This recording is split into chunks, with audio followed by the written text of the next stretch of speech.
On there, the microphone's on. Hello. Hello, internet. You're out there. I'm over here. Let's live stream. Can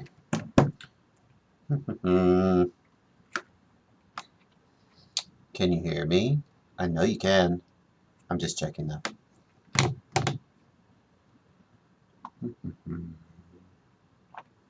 I'm gonna wait until I see the stream catch up with me, and I know that I'm broadcasting and so forth.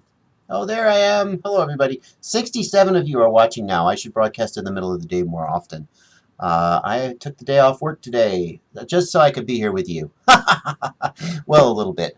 I have a big stack of video responses. And as always, I want to thank you guys who submit. And I want to, well, not apologize, but acknowledge. I want to acknowledge that some of you submitted weeks and weeks ago, and that's just how long it takes me to get back around to doing them. Way back when I first started, I would practically do them the day you submitted them. And let's just say I'm a lot busier now than I was back then making videos. So I certainly hope you understand and appreciate and yada yada yada. And I am broadcasting today, or live casting, what do you call it now? Live casting today in the middle of the day so that you folks who are in Europe and other time zones than my normally I do it after my son goes to bed, which is typically around 9 or maybe even 10 o'clock at night Eastern time, which is where I'm located. And for some of you guys, that's like, 6 in the morning, 5 in the morning is no good. So I try and mix it up a little bit. Hopefully this is good. If the video is awful, I'm broadcasting at 1080p, and YouTube says my stream health is good and green. So if your video is awful, all I can say is it has to be something on your end. It's definitely not something on my end, and there's nothing I can do to control that. If you have bad video or bad audio, try reloading the page and restarting the stream, and it may fix it. But good luck. You can also just manually down in the lower right of the window try changing it. But yeah, no, I'm broadcasting 1080p, 4.5 megabits per second or something, and I show green stream health, which is all I really know to do to get you a good video. Hello, Sweden. Say hi to David Winterstall for me, okay? I know you guys all know each other out there, right? Yes, absolutely. Oh, good. Wide awake, Mr. Murder. Nice to see you in the UK. And since I know you're going to ask, it is the middle of the day here, but I've taken the day off work, so I am drinking. I am drinking. This is a drink that I recently learned about. A friend of mine started making them for me.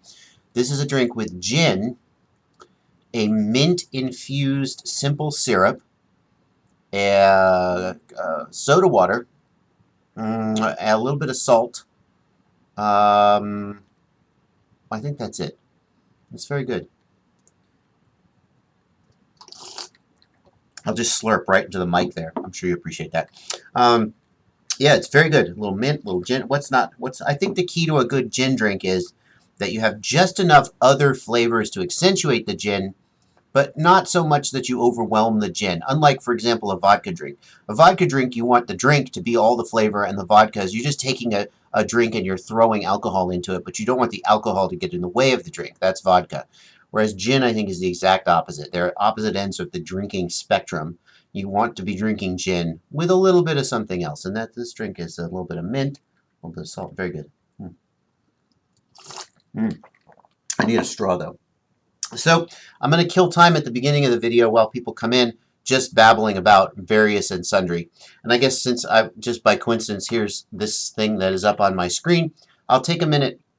I'm going to plug AsiaTees, which is what I get a lot of sort of on and off stuff from various vendors who send me stuff. And that's kind of the way I like it to be. I actually don't really want to be tied to like one particular vendor too much, because I feel like my obligation to you, my obligation first and foremost is to the channel and to you as the viewers to tell you all the interesting stuff that's out there. And if I say, okay, so-and-so is going to be a sponsor of the channel, now I'm sort of locked in. And if one of their competitors has a really cool product, then I kind of feel weird about telling you about it. But AsiaTees is one of the only people who have stepped up and said, let me sponsor the channel. I just want to every month give you some free stuff, whatever you want from the store. Just order it, and mention us, promote us, etc. And so I'm going to plug them for a second. Asia Tees, if you are in the RC cars and trucks, you know them. They're really big in RC cars and trucks, and they have been trying for the last few months, or I don't know when they started doing it, trying to get into sort of the drones world.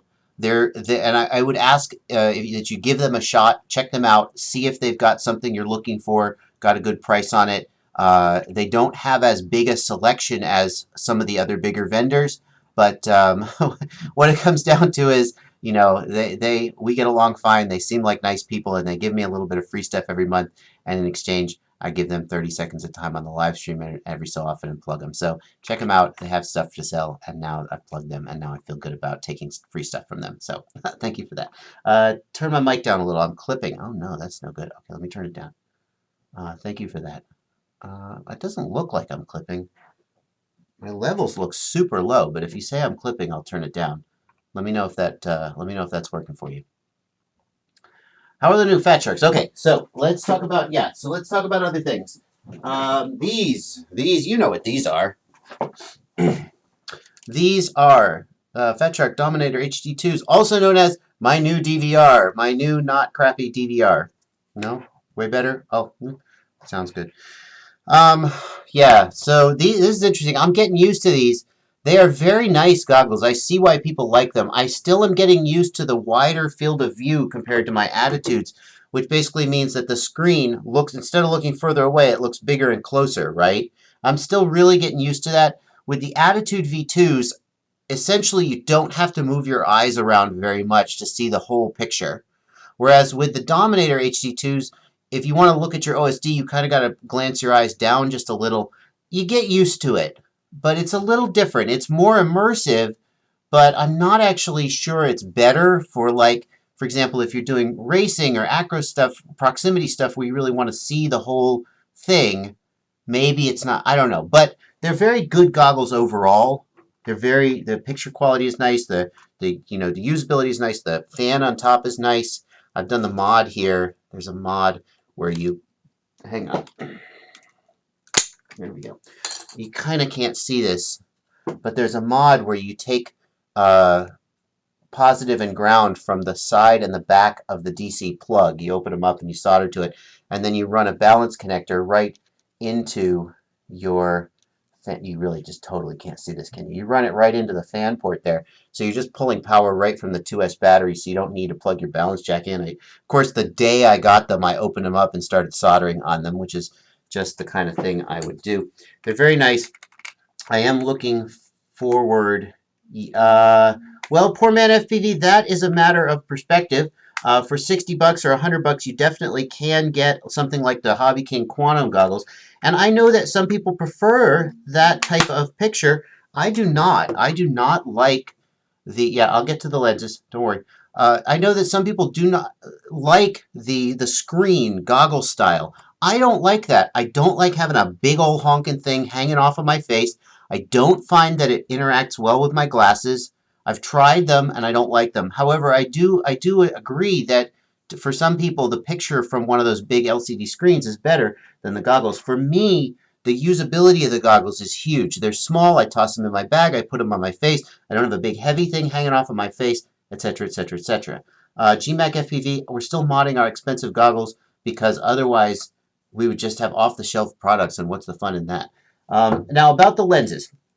So I currently have in here the -6 diopter lenses. And I found, and by the way, my prescription is actually, it used to be -575 and -6. It's gotten worse. I just did an eye exam, and I'm now at like -625 and -7.5, which if you know about eyes, that's really, I'm like blind. I have really bad eyes. So I had been using the -6 diopters in my Attitude V2s, and they were working okay. But for the HD2s, the bigger screen is more sensitive to your prescription not being exactly right. With the Attitude, why? Hang on. Why did that pop up? I don't know. With the Attitude V2s, the screen is further away, and so if the prescription lens is not exactly right, then it's okay because you're still sort of in the sweet spot of where the lens is focusing. But with the HD2s, I do find that it's much more sensitive to my eye placement. Now, I will tell you something that's coming up on the channel, and that is this. I reached out to these folks. This is a company called RHO Lens, and I'm going to be doing a review there. That's why I got the eye exam, was so that I could get them a prescription. And these guys make custom lenses from your actual optical prescription. So, for example, I have astigmatism in both eyes to some degree, and a straight diopter lens will not correct for that. That's a big reason, I think, why my HD2s are so hard to get in focus. I'm really hoping that when I get a proper prescription in my HD2s, that it will be like beautiful and wonderful. But I do like the HD2s overall. I find that the face plate is really comfortable. The fan is nice. The built-in DVR is fantastic. I see why the pros fly, when so many of the pros fly the HD2s, even if perhaps from another perspective, you might prefer the wide screen, for example, of the Dominator V3, or you might prefer some other aspect of the optical quality of some of the other glasses. The whole package of the HD2s is a really solid package. Now, as some of you point out, they're $600.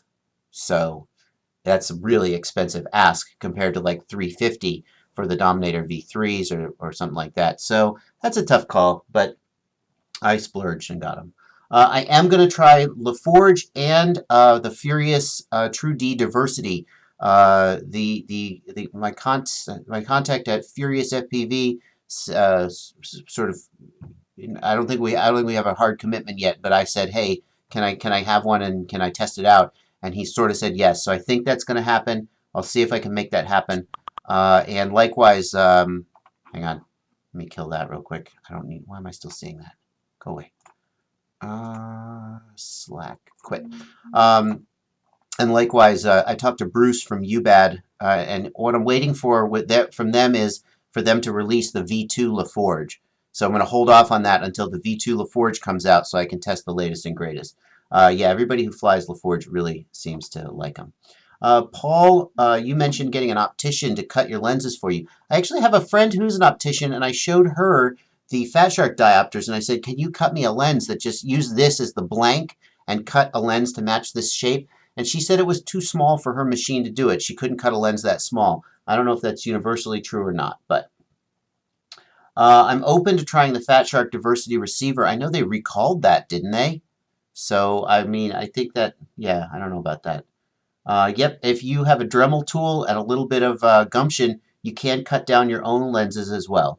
I actually have an old pair of spare glasses that I've thought about doing that on, but the problem is my prescription is changing depressingly fast, actually. In 2 years, I went from like a negative 575, -6 to like a negative 62575, so that's even worse. Will I ever try the KISS FC again? And I will, by the way, I will get to the black box logging. Don't worry, that's what we're all here for. But just shooting the bull and catching you guys up on what's going on in my world. I think that we all enjoy that. Will I ever try the KISS FC again? Yes. In fact, look what I have here. I showed you this in a previous live stream. This is a Rotor Riot Alien, and it has KISS. And a patron of mine on my Patreon. I do have a Patreon. If you guys out there didn't know that, did you know that? I think you knew that. One of my patrons said, "Listen, dude. I saw all that nonsense with the KISS FC, and I have a Rotor Riot Alien. I built it. I don't fly." He said, "I don't actually fly it very much. I just have other stuff I'm flying right now. Do you want to just borrow it indefinitely? And you can fly it, and then you don't have to deal with building it." I said, yes. So I actually have just gotten to the point where because of course my schedule is so hectic, I'm always doing one thing or another. And so I've just gotten to the point where I've started testing it and flying it. And I will say this. So yesterday, I got it out, and I just went on to, KISS has a PIDs database. Let's see if I can find it. Yeah, here, over on flyarduino.net, there's a PID database, and you can look up PIDs, and you could just search for a pilot, right? So I know what Final Glide's setup is, and that Final Glide setup is very similar to this. I think that he also flies 543 props and 2300 kV motors. So I just searched for Final Glide, and sure enough, I found some PIDs he submitted to his database. So I said, well, what the heck? He's not flying the exact setup I am. He's flying Lumenier motors, and I have Emax red bottoms, but pretty close to the same setup. So I just pasted in his PIDs, and you know what? The copter flew pretty darn good. It didn't fly perfect, and it probably didn't fly as exactly like his does, because my setup's not the exact same, and even if it was, it's not always exactly the same. But it flew pretty good. And I will say this, because I'm going to try and stay positive. You know, I'm a positive guy. And it doesn't work when I go negative, I think. That's not my style. So let me stay positive and say this. If you were a noob who didn't know about tuning and didn't know about building, and you wanted a really good flying copter, one of the best choices you could make would be to buy a Rotor Riot Alien, build it, or just buy an Alien, mimic this setup, build it, and copy these PIDs, and you would get, it's kind of the same thing as when you buy a ready to fly, right? Because you've got something and you know exactly what's on it and what it is, and then you just you just fly it. You can focus on that. It's the same deal here. You buy a Rotor Riot Alien, you buy the parts separately, whatever you prefer, but if you build this exact copter and use these exact PIDs, you'll be fine. And you won't have to do a lot of the mucking around that you have to do with some of the other setups. And that certainly is something positive to say about KISS. I am going to do more tuning on this, but I'll tell you what, my initial impression just from copying in these PIDs is that it flies fine. It could fly as well. I would say it could probably fly as well as my Betaflight copters. It's possible that in the last like 5% of the tune, or maybe 10% of the tune at most, you might run into some things that the higher sampling rate or the PID controller of Betaflight can handle that the KISS can't. And it's possible that you wouldn't. I don't know. I'm not there yet. But it flies very well just using these PIDs that I copied off the internet from Final Glide setup. And so I'm convinced that if you want to fly KISS, if you like the things that KISS brings to the table, there's no performance-related reason why you shouldn't choose it. That's what I would say to that.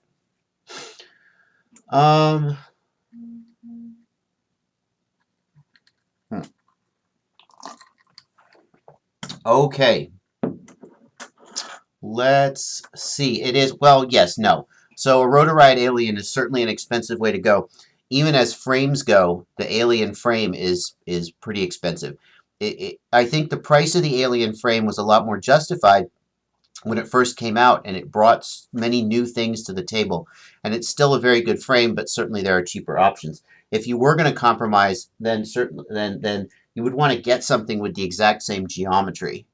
But the thing is, whenever you want to get a pre-made setup, a ready to fly, and almost ready to fly, or you're copying someone else's setup, you're going to pay for the privilege of not having to solve all these problems on your own. So if you're a beginner who doesn't know about tuning and you just give me Final Glide's copter and let me fly it, well, you're going to pay for the privilege of you're going to buy his exact same frame. And at the end, you'll know you have his exact same copter, you have his exact same PIDs, and you can feel reasonably confident that you're getting a good experience. But you won't be saving money by buying, say, a Martian frame from Banggood, right? So, yeah, I've heard good things about the Martian. Hi, ReadyMadeRC, Fat Kid Joey. Hello, ReadyMadeRC. Nice to see you here. I don't know what I'm running. RC28, I have no idea. You know what, I didn't want to put myself in a position where I tried to change the firmware and I got frustrated again. So I said, forget it. I'm just going to fly it exactly like he sent it to me. I'm not going to dick around with tuning and optimizing and all the sort of rabbit hole that I usually go down. I'm just going to get it in the air because everybody says, oh, when you fly KISS, then you'll know what it's all about. I said, forget it. I'm just going to fly it. It flies well. It's different than Betaflight. Maybe the rates aren't exactly the same. It feels a little different. I see the appeal. I still prefer the way Betaflight flies for me, again, with the rates and just the way it feels. It's kind of an ephemeral thing that I couldn't explain to you. But people who like KISS, I certainly... You know, I thought there was a chance I would fly KISS and I would go, oh, man, this is crap. It's so soft, or I don't know, it's imprecise. I don't know what I thought might happen. But, no, it flies fine. It feels good. I'm not going to jump ship. I'm not going to be like, oh, KISS is my new best friend. But yeah, it's fine. Okay, let me talk about some other things because we do need to get on to the actual PID tuning. But first, more fun stuff. Battery test group 3 is coming up, and I have right now coming. This was sent to me by a viewer. This is an Infinity. This is the Banggood Special battery that I've been seeing around Facebook. Some people have been, try this new battery. This is my Banggood affiliate link. I mean, no, it's not. It's a great battery. We're going to find out if it's a great battery. It's a cheap battery. It's like 20 bucks, 25 bucks. It's a cheap battery, and people are like, oh, no, it's so good. We're going to find out. So there's that. I have this. This is the Dinogy Graphene battery. Now, let me tell you the story about this battery. The Dinogy battery that somebody sent me was a complete dog in my last test. It was terrible. And Mark from Dinogy emailed me, and he was like, something ain't right. My batteries are better than that. I know it. Like, I don't know what happened. So he said, look, you got that battery from Banggood. Somebody sent it to you. I think it might have been like some Chinese reseller was dumping old stock, or I don't know. He suspected something was up with that battery. And I said, well, look, the test results are what they are. I'm not going to take the test. I'm like, it's not like he asked me to do it, but I was like, I got to let the results stand. But if you want to send me another battery, I'll test it, and I'll put the good results up. So he sent me this Dinogy Graphene. I'm looking forward to seeing how that does. This is a battery from, this is Hobby Wireless. I have two batteries from Hobby Wireless. They are a 1.3 milliamp hour, or 1300. One is a graphene, one is a regular non-graphene. So we're going to do a comparison of these two batteries. They're exactly the same battery, except one is graphene and one isn't. Hobby Wireless is a company, actually, by sheer coincidence, I went to San Antonio on business. And I was like, hey, anybody from San Antonio want to fly? And the guy who sent me these batteries is out of San Antonio. I was like, oh, hey. He's like, hey, you want to fly one of these batteries? I was like, hey, I just got some of those in the mail. Oh, wait, that's you. So Hobby Wireless, we'll see if they're any good. Check them out. Lumenier. I finally, you're a big shot when Get FPV starts paying attention to you. I have right now an 1800 Lumenier high volt. I'm going to compare this to I asked for this because the Hobby King, the Turnigy Bolt high volt 1800s were some rockin' good packs. And so here's the Lumenier one. We're going to see how it stands up. This is a 1300, a regular 1300, and a 1300 high volt. So we're going to see how they stack up. Boy, the high volt is a lot bigger. Look at that. They're the same thickness. Hang on. They're kind of the same thickness.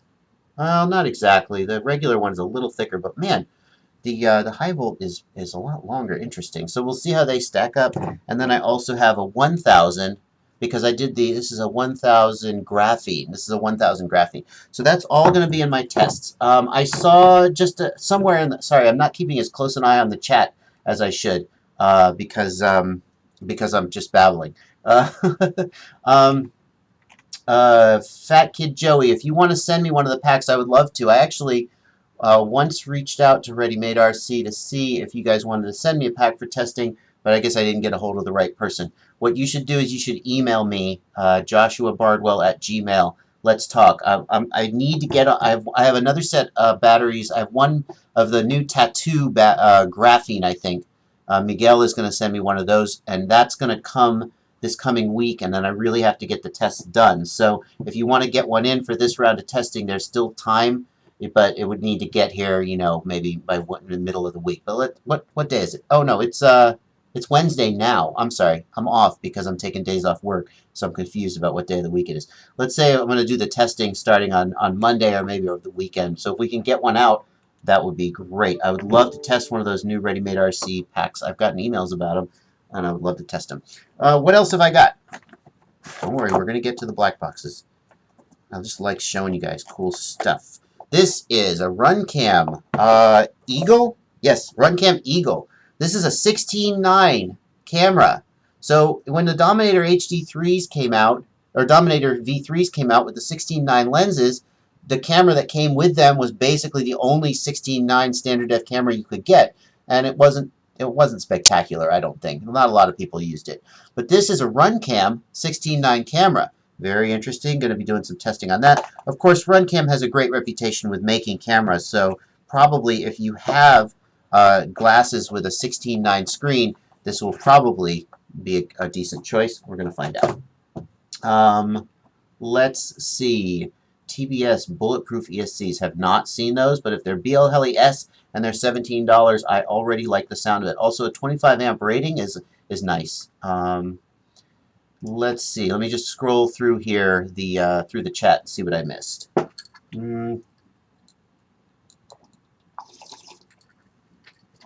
Kraken from Bolt RC. I don't know that.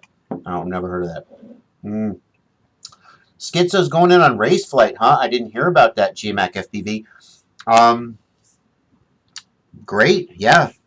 I don't have any thoughts about it. I am looking forward to trying a Raceflight board. I got to fly somebody's Raceflight copter when I was in San Antonio, and it's not a fair test because I didn't tune it, I'm not used to it, I didn't build it, you know, so it's just, you know, here, take my transmitter and try it. I found it very hard to coordinate the turns. Something was going on with that copter or with the rates, or I don't know what it was. It felt really weird to me. And so my initial impression was not, oh my God, this is the best thing ever, I need this in my life.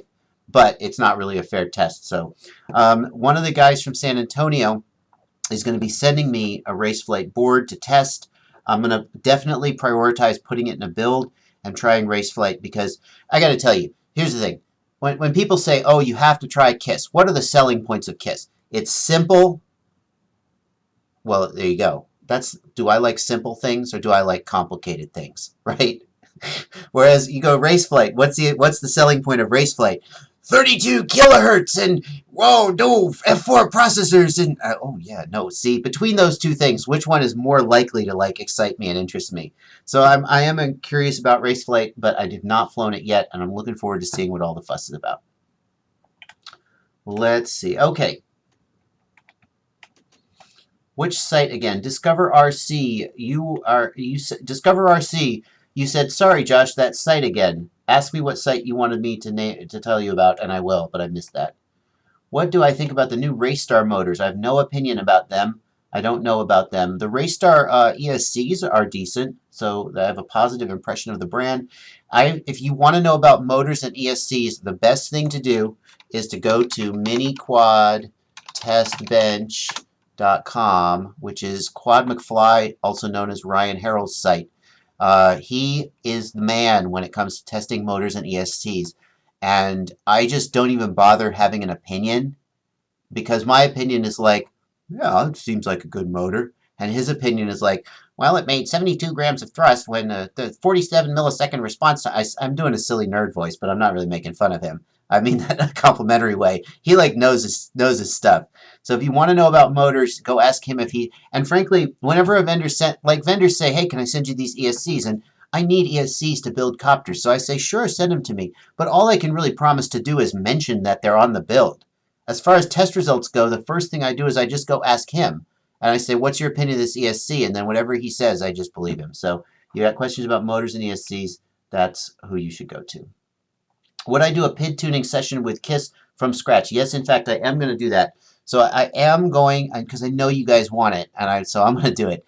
I'm going to set this guy back to scratch and do a practical PID tuning session with it and work it up the same way I work up any of the others and see where I end up. That's coming, but don't hold your breath because my production schedule, I try not to just like knock anything out. Especially tuning videos requires a lot of time for me to really feel like I've done it right. So don't hold your breath for that, but it is coming. RC Addict, you tested the 1806 2700 kV versus the Emax 2205 2600 kV. I cannot believe, RC Addict, that an 1806 motor kept up with the Emax 2205 2600. I don't believe you, and even if you're right, I'm just going to put my fingers in my ears and go la la la. We've outgrown 1806s. No, that's interesting. That's very interesting. I just feel so weird. It's like bell bottoms are coming back. We're going to fly 1806s again? Really? Gosh. Okay. I think I have got all of the chats out. Let's... Oh, I had one more thing I wanted to tell you guys about. Then we're going to do a Blackbox Log Analysis. Okay? Here's the next thing I wanted to tell you guys about. I asked...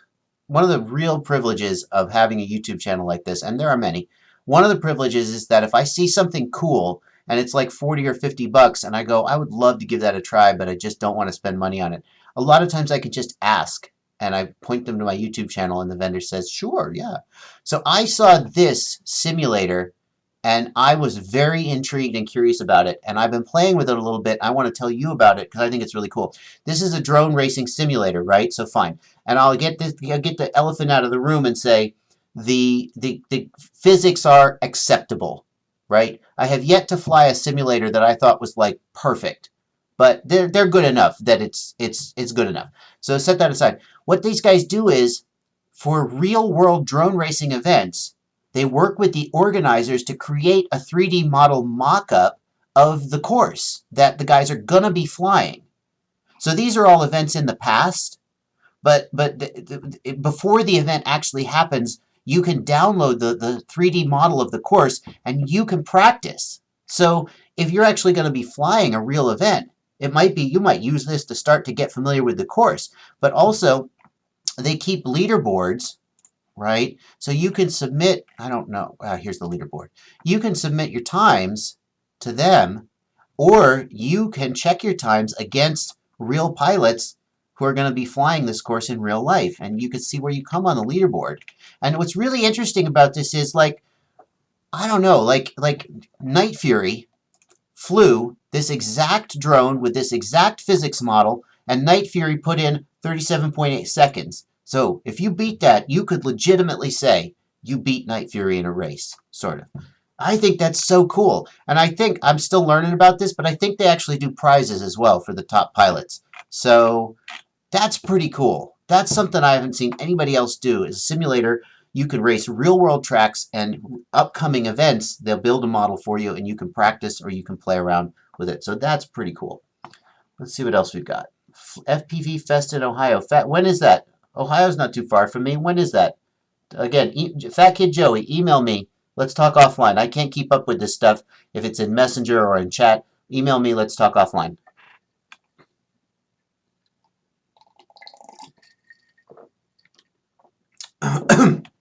Let's see here. Yeah, that cam is the... Sorry, I bumped my mic. That cam is the RunCam Eagle. RunCam Eagle. It's a 16.9, similar form factor to the 1177. The only thing, though, and I mentioned this to my RunCam person who talked to me, is the RunCam cameras do not take the same lenses as the 1177s.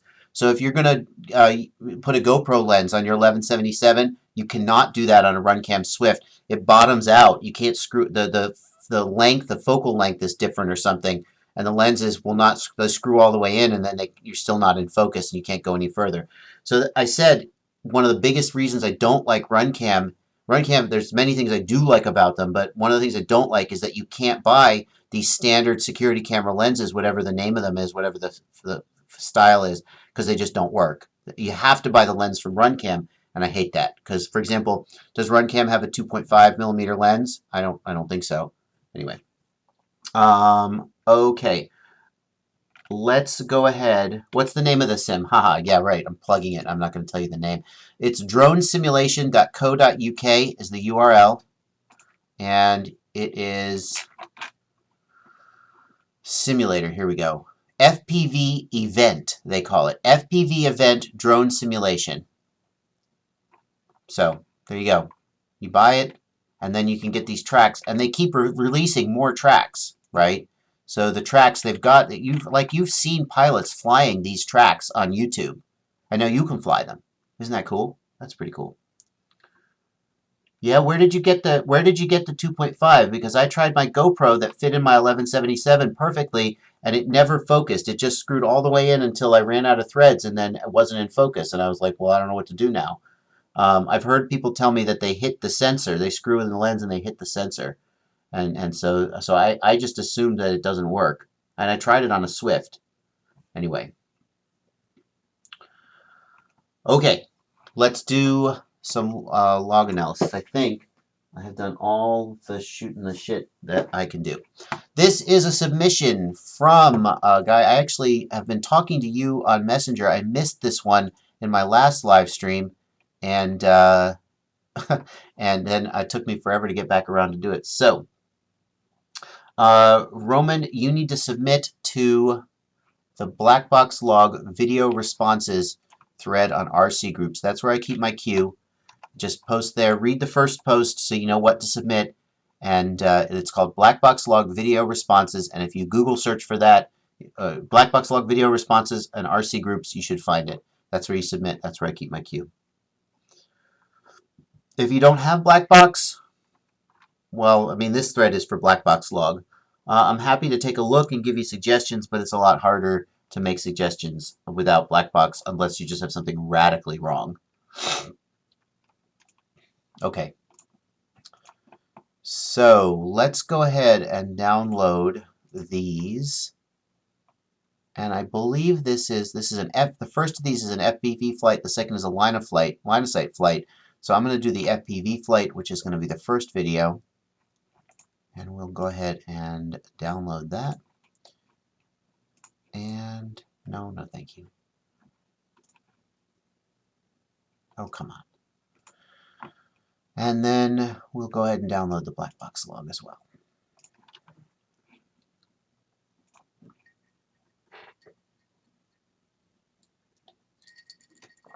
Well, if this is really 1 gig, it's going to take me a while to get to it.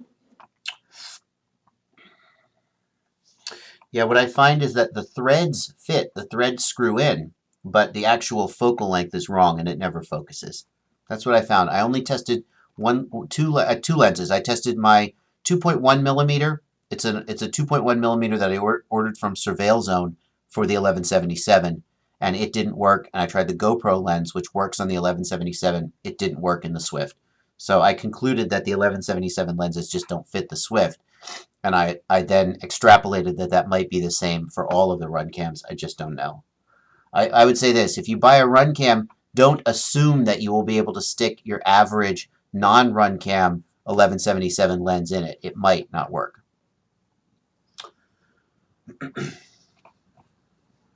Well, we're halfway done downloading this. Let me go on to the next one. And if I forget to come back to this one, which I probably will do, you guys remind me in the chat.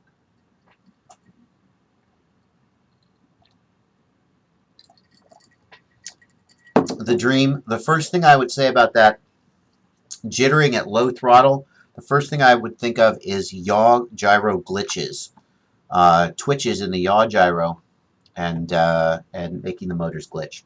That's the first thought, but there are many other things that could be causing it. Just don't know. Let's take a look at Mugenski, who's been working on the quad yawing out of banked sweep turns. Let's take a look at the video at the 4-second mark. Sorry, hold on. Let me put my headphones on and also make sure that your volume is not crazy bad. I gotta mute it because I can't have music on the live stream. 3, there. Yeah, so it falls out of the turn. So a thing that could be causing that is that a motor could be going to min and it falls out. That's the first thought that I have. What let's do is let's take a look at the Blackbox log.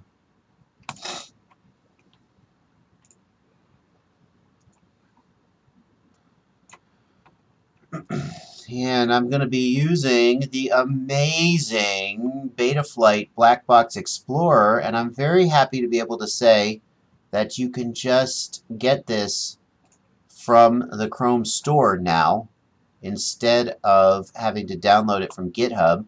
So all you people who are like, where are you getting that Blackbox viewer? You just go to the Chrome store and it's right there. It is Betaflight Blackbox Viewer or Blackbox Explorer. Now, let's see. Let's take a look here. What I really want to know is the motors. We don't have the motors here, though. So, I don't think... fortunately, we don't have video from when this happens. So I can't sync the Blackbox log to the video. But let's see if we can find a place where it happens here in the log. And I'm watching the sticks here for a yaw move. I'm watching the yaw stick here, looking for a time when you do like a sweeping turn. And let's bring the motors up as well.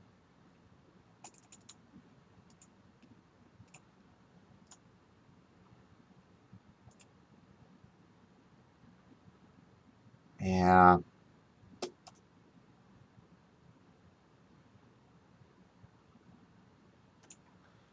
Yeah. Well, unfortunately, without video, I'm not sure I'm going to be able to pinpoint where in the log this is happening.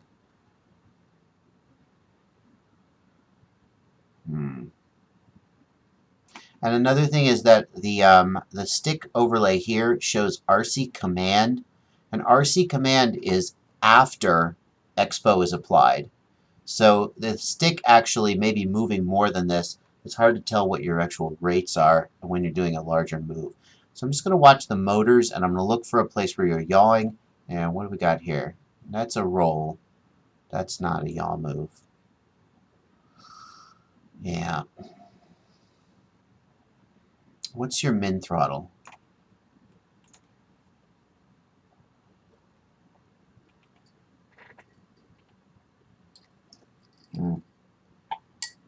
Min throttle's 1100.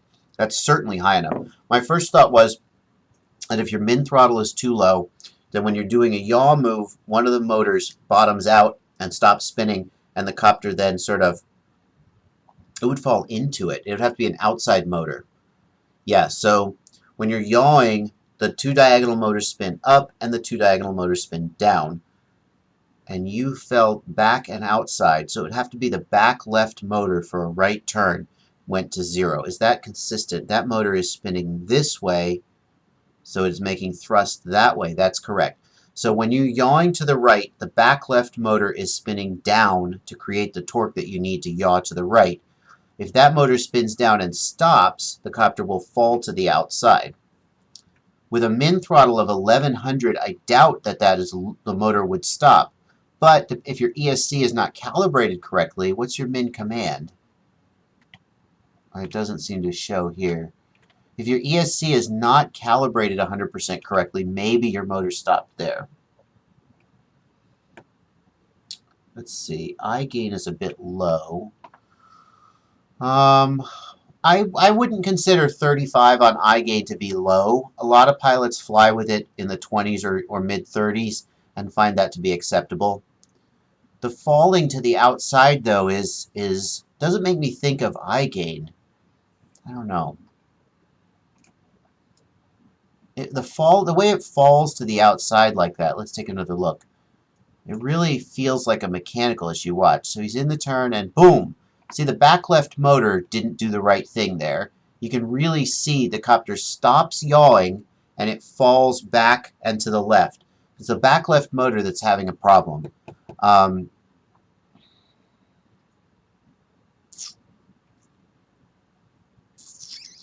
And it's happening on Clean Flight and earlier versions of Betaflight.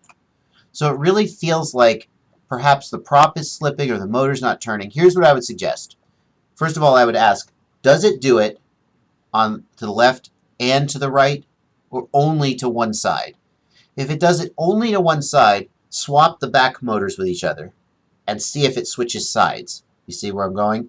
If you swap the motors and it switches sides, then the motor has a mechanical fault of some kind. If you swap the motors and it doesn't switch sides, then the ESC has a problem, right? Like a min throttle or some other problem there. This doesn't feel like a tuning issue exactly. Not that the tune couldn't be affecting it, but this feels like more of a configuration or mechanical issue. Min command too low, or min throttle too low, but I doubt with a min throttle of 1100 that's what it is, depending on how you're calibrated. We seldom, here we see, oh, here's a yaw move. A yaw move. The front motor is bottoming out.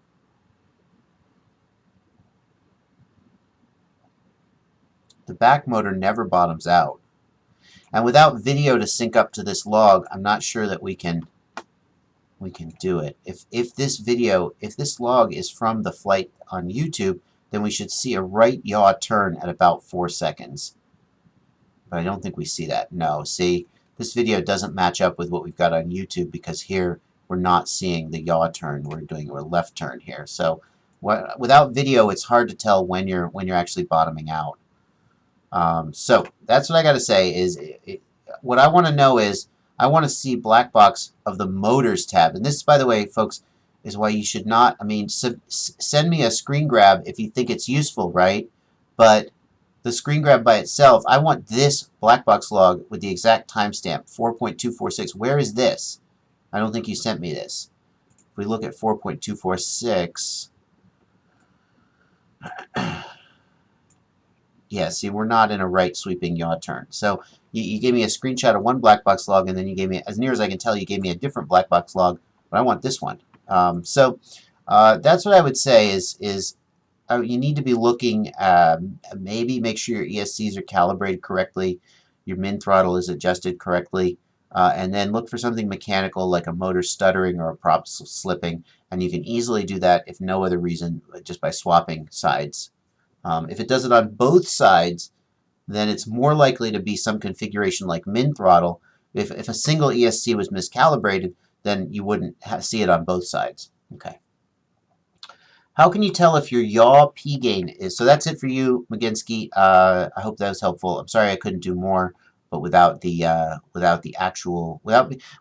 to sync the video to the log and see both of them at the same time, so I could tell when it's exactly happening, and without having the exact log you're referencing here, so I could really dig into it, there's not as much I could do. If I've misunderstood what you submitted, I apologize. Let me know in the thread, and I will definitely take another pass at it.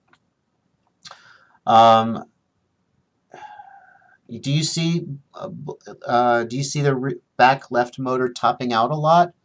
Maybe. I saw that one was low. I wasn't sure if I consistently saw the back left topping out a lot. Here it tops out, but here we're at 1800 throttle, so we're at high throttle, and we're turning left. Why are we turning left, but the back left motor is at full? That's not right. If we're turning left, the back left motor should be low. That's interesting. I'm glad you pointed that out. Thank you. Let's see if it does it again. Yep, it's topping out again. That's interesting. You're right about that. I appreciate that. That's a good point. Here it's topping out again. Here it's not. We're in a right turn though, so of course it's... Now we're in a right turn, and the back left motor is at 0. That doesn't make any sense. That doesn't make any sense at all. Is your copter super heavy? What if the copter was super heavy and it's just kind of falling out of the turn because the motor is just not having enough authority? I've seen a copter do... My copter did this. I had a copter that was about almost 700 grams. And when I went to about 45 degrees up tilt, it was so heavy and going so fast that in sharp turns it would to the outside, kind of like we're seeing here. The motor ran out of authority, though, and I just don't feel like we're seeing the motors run out of authority. But it is kind of weird. You're right. The back left motor is behaving suspiciously. It's always the back left motor that goes to max, even when we're turning left. And why would that be? If we're turning left, but the left motor is going up, it suggests that the copter is wanting to fall into the turn. So imagine that you've got a copter with a really high CG, and you do a left turn, and as soon as you tip over, it wants to fall. You follow? At that point, the left motors will spin up to fight that tendency, even though you're actually turning left, so you expect the left motors to spin down. And that would be the I term that would be fighting that, the roll I term. So let's take a look real quick at the roll PIDs. And sure enough, we see a big positive I gain here. And what's the PID sum?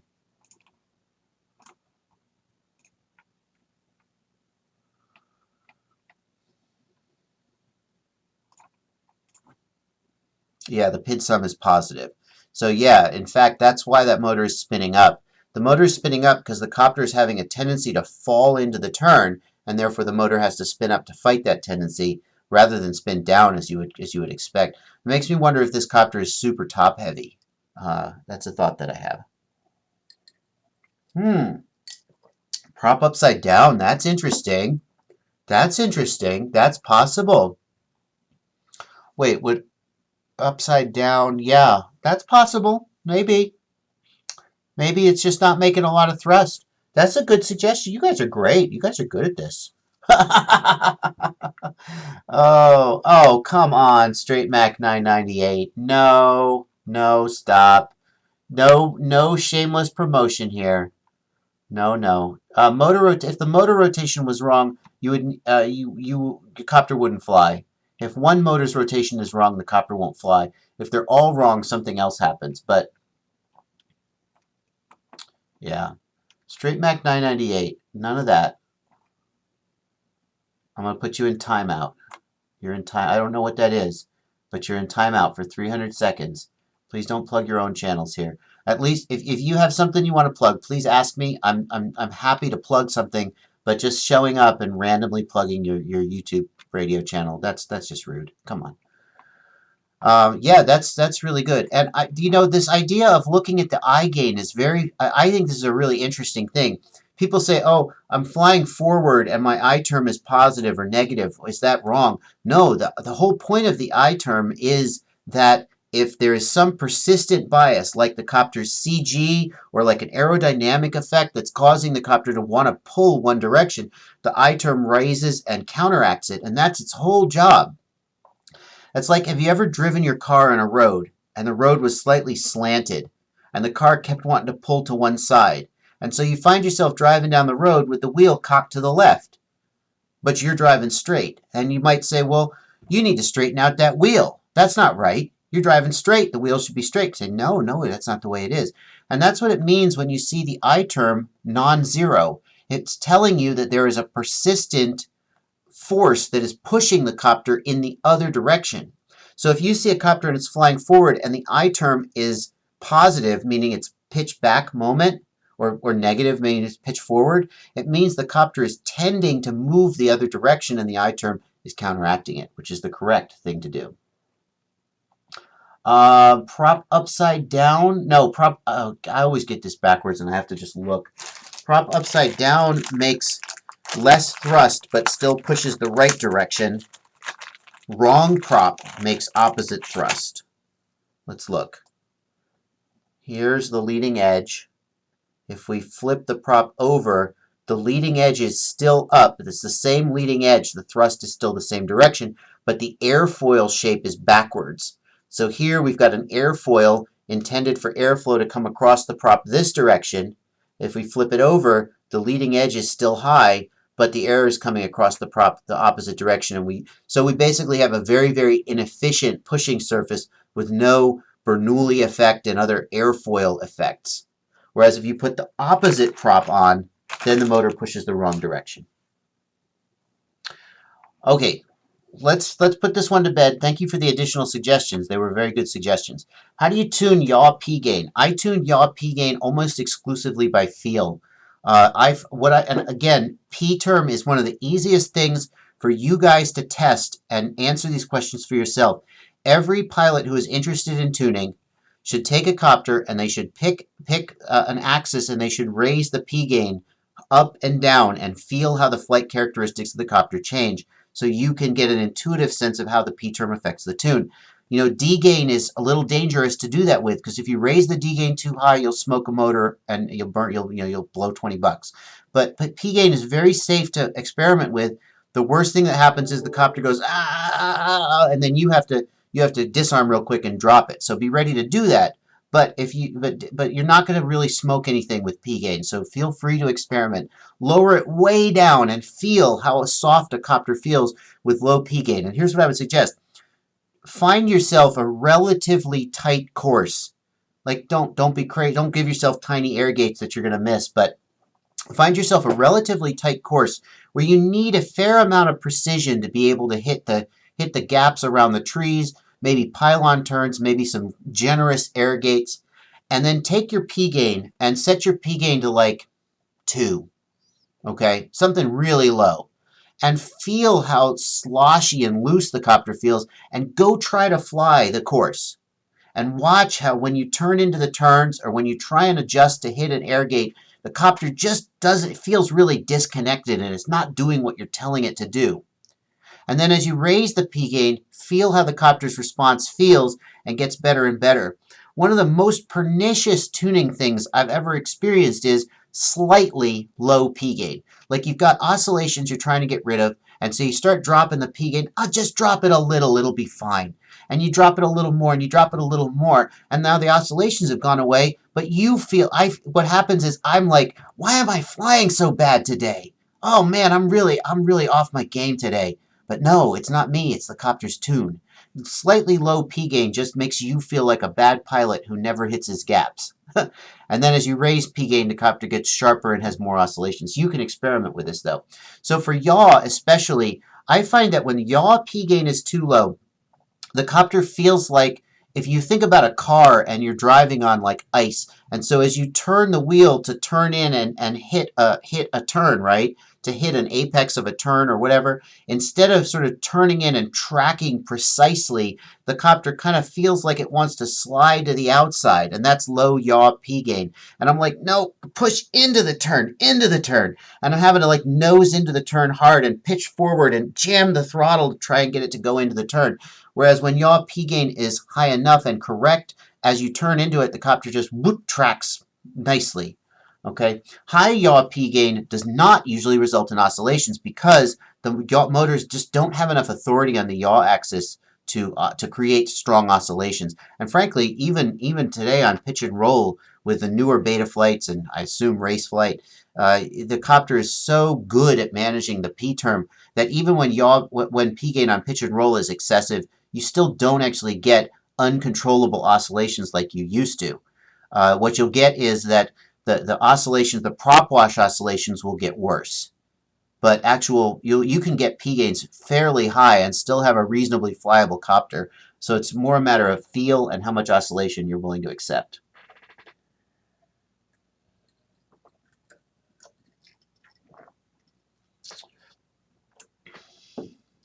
Full throttle on a table with props on does not give your actual max amp drop. The phrase that we use is that the prop unloads in flight. What that means is that when you're on the table, the props are pushing air, but there is no incoming airstream, right? So imagine that I take this copter, I'm not going to spin the motors, I'm going to take a fan and I'm going to blow on the props with a fan. The air will move past the props and the props will start to spin, right? You're not spending any watts or any amps to do that. They're just spinning because we're blowing on them. And that oncoming air, when you're in flight and the copter is moving forward, there's a headwind that is blowing on the props and making them have to do less work. So typically, in my experience, bench test results show about 25 or maybe even 30% more amps and watts than you see it in the air. It depends on how heavy your copter is. The heavier your copter is, the less the props will unload in flight. The lighter copters will unload more, and many other factors. But the bench test results are still very useful because they give you an apples-to-apples comparison. It's very hard to test motors in flight in a repeatable and controlled way. So we do the bench test results, and if we see that one motor gives 30 amps, and one motor gives 25 amps, and one motor gives 20 amps, we can conclude that that's the approximate ranking of those motors in flight, but we can't conclude that they will pull that many amps in flight. They almost certainly won't. Alrighty. Important broadcast, you're too late to submit for this one. You got to submit on my RC Groups thread, Blackbox Log Video Responses, and that's where the queue is. And the queue is quite long. Let me do another one. I'm going to go back and I'm going to do this one here. This should be downloaded, and we'll give it a look.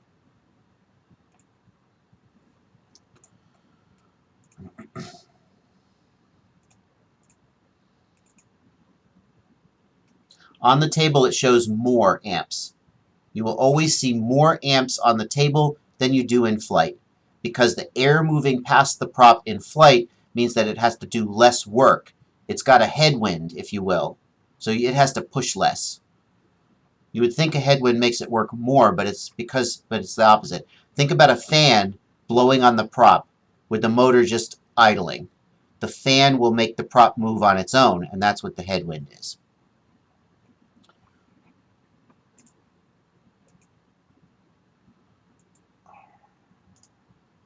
Can I unzip? I can't. I can't unzip from here. Hold on.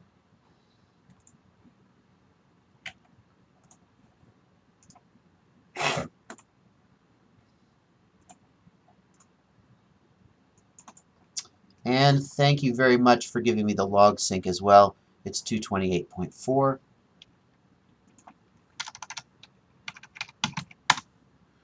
And we are looking for just general tuning and also some random twitches that happen. So we'll see about that.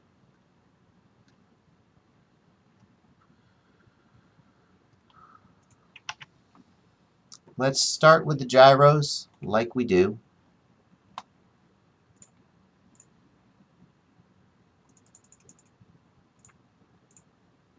Since this is just general tuning advice, we're just going to sort of start from scratch and go from there. Have I got the right Blackbox log loaded? I think I do. 202028. Let's just confirm that. No, that's not the right one. 121853 is what I want.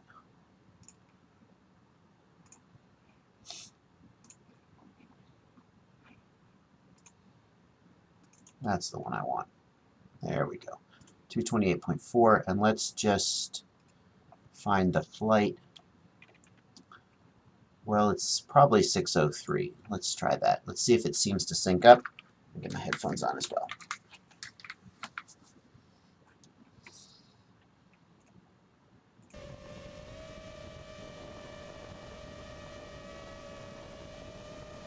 And what I'm doing here, just for you guys who want to learn more about Blackbox Log Analysis, is I'm just looking at the sticks to confirm that it seems that we've got the sync correct. I'm also listening to the throttle and watching the throttle stick move up and down. That's one of the best ways to see that your sync is correct. If you don't have a buzzer and you need to sync your Blackbox logs, one thing you can do is before you take off, just take the throttle and kind of go whoosh, whoosh, whoosh, whoosh, a little on the throttle. And then the cadence of those throttle punches will help you sync up your Blackbox log later.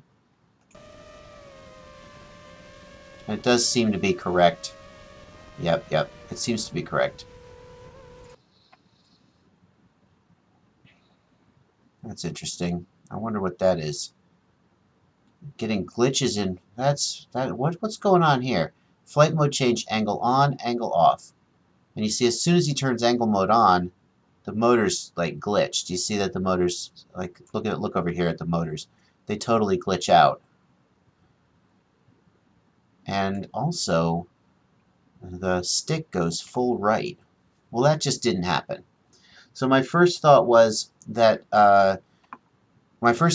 maybe he flipped the switch by accident or something. It's super fast though. Look how quickly this happened.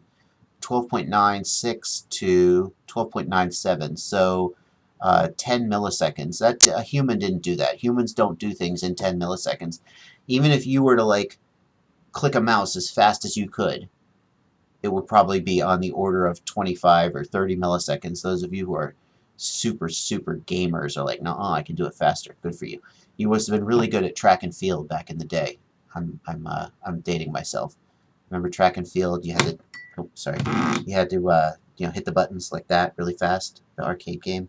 No, only me, huh? Yeah. So a 10 millisecond glitch. A human didn't do that. And also then we see that during the glitch, the throttle goes, or the right stick goes full right, and that's not right either. So something is happening with your receiver that's making invalid things get sent or received. That's why you're getting glitches in flight. I'm looking at the flight mode flags now to see. Yeah, you remember flight? And do you remember how you used to take a pencil? Oh my God, I'm so old. Remember you used to take a pencil and you hold the pencil like this and you go tick tick tick tick tick tick tick tick tick. Okay, yeah, that's right, the pencil trick. Oh my God, I'm not the only one.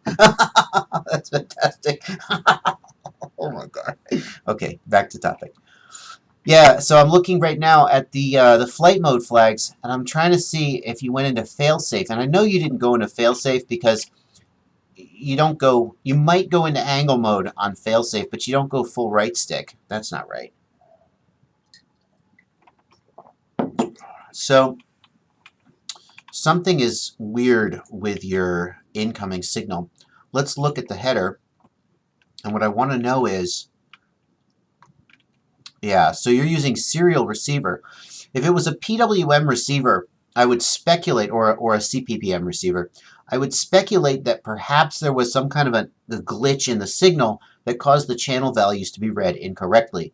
But a serial receiver, a glitch is going to cause the data to be invalid, but it's not going to change the data. We say that with analog signals, a glitch can change the value of the signal. But with a digital signal, a glitch cannot change a 1 into a 0. It can destroy the data, but it can't change the data. So since you're using a serial receiver, I wouldn't think that something like a bad wire or electromagnetic noise would cause this. This is really weird that this happened. I know you didn't change the flight mode here, and I know you didn't bang the stick full right.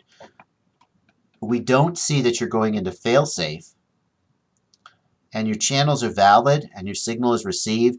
I'm really suspicious of what's causing this. It makes me wonder if your receiver is glitchy in some way. I don't think that's very likely, but that's kind of the only thing I can think of that would cause this. The other thing that would cause this would be a bug in Betaflight or CleanFlight, but I don't think there is such a bug. It would be in the receiver code, because we can see that this is not just the flight mode going wrong, but the stick is going full right, and that's not correct either. That just didn't happen. That didn't happen. So your glitches are, here's another one. Your glitches are because of, oh no, that's not it. It's because there's some kind of receiver glitch, but I don't know what that might be. Now, as far as your tune goes, let's zoom out. We can see when we zoom out to 10%, your lines are very, very thin. This is a very, very thin line. It makes me wonder if it's over-filtered. If we go back and we look at your filtering, though, we will probably find that your hardware filter is off, and that's good. Your soft filter is at 100 Hertz, and that's good. That's the default. And your D-term filter is at 100 Hertz. So the fact that your filters are at default, which is not very filtered at all, and your lines are this thin, means you have an extraordinarily clean copter in terms of the motor balance and so forth. Okay, so pause there. Yeah, hey Bears, that's a good point. Why not the transmitter? Well, it could be the transmitter. Commonly what you'll see when a transmitter is glitching out is you'll see that there's like a bad potentiometer in the gimbal, and the channel will go glitchy like that. But I'm surprised to see we would need, in this case, a bad potentiometer and a bad switch. And a bad switch here. And also, have we even got angle mode configured? I mean, surely we must, right? We don't have a config dump here to confirm that. Yeah, so we must have angle mode configured, but the idea that in the transmitter a gimbal would go bad and a switch would go bad at the same time, kind of questionable. The other thing you could say is, well, maybe it's a problem with the transmitter itself. In other words, not the gimbals or the switches, but the actual RF module. I suppose that's possible. Yeah. I'm guessing that is his car and that's him. If you're joking about his FPV, his flying hero, I'm guessing that's him. So yeah. So we either have a glitchy receiver. I think of the receiver first because the receiver is getting crashed all the time in a mini quad, and the transmitter is not getting crashed all the time. So it's more the fact that if it was just a stick glitching out, I would think it was the gimbal, because the pots in the gimbals will commonly wear out. But since it's also presumably a switch to change the flight mode, then it makes me, and that they happen at the same time is pretty questionable.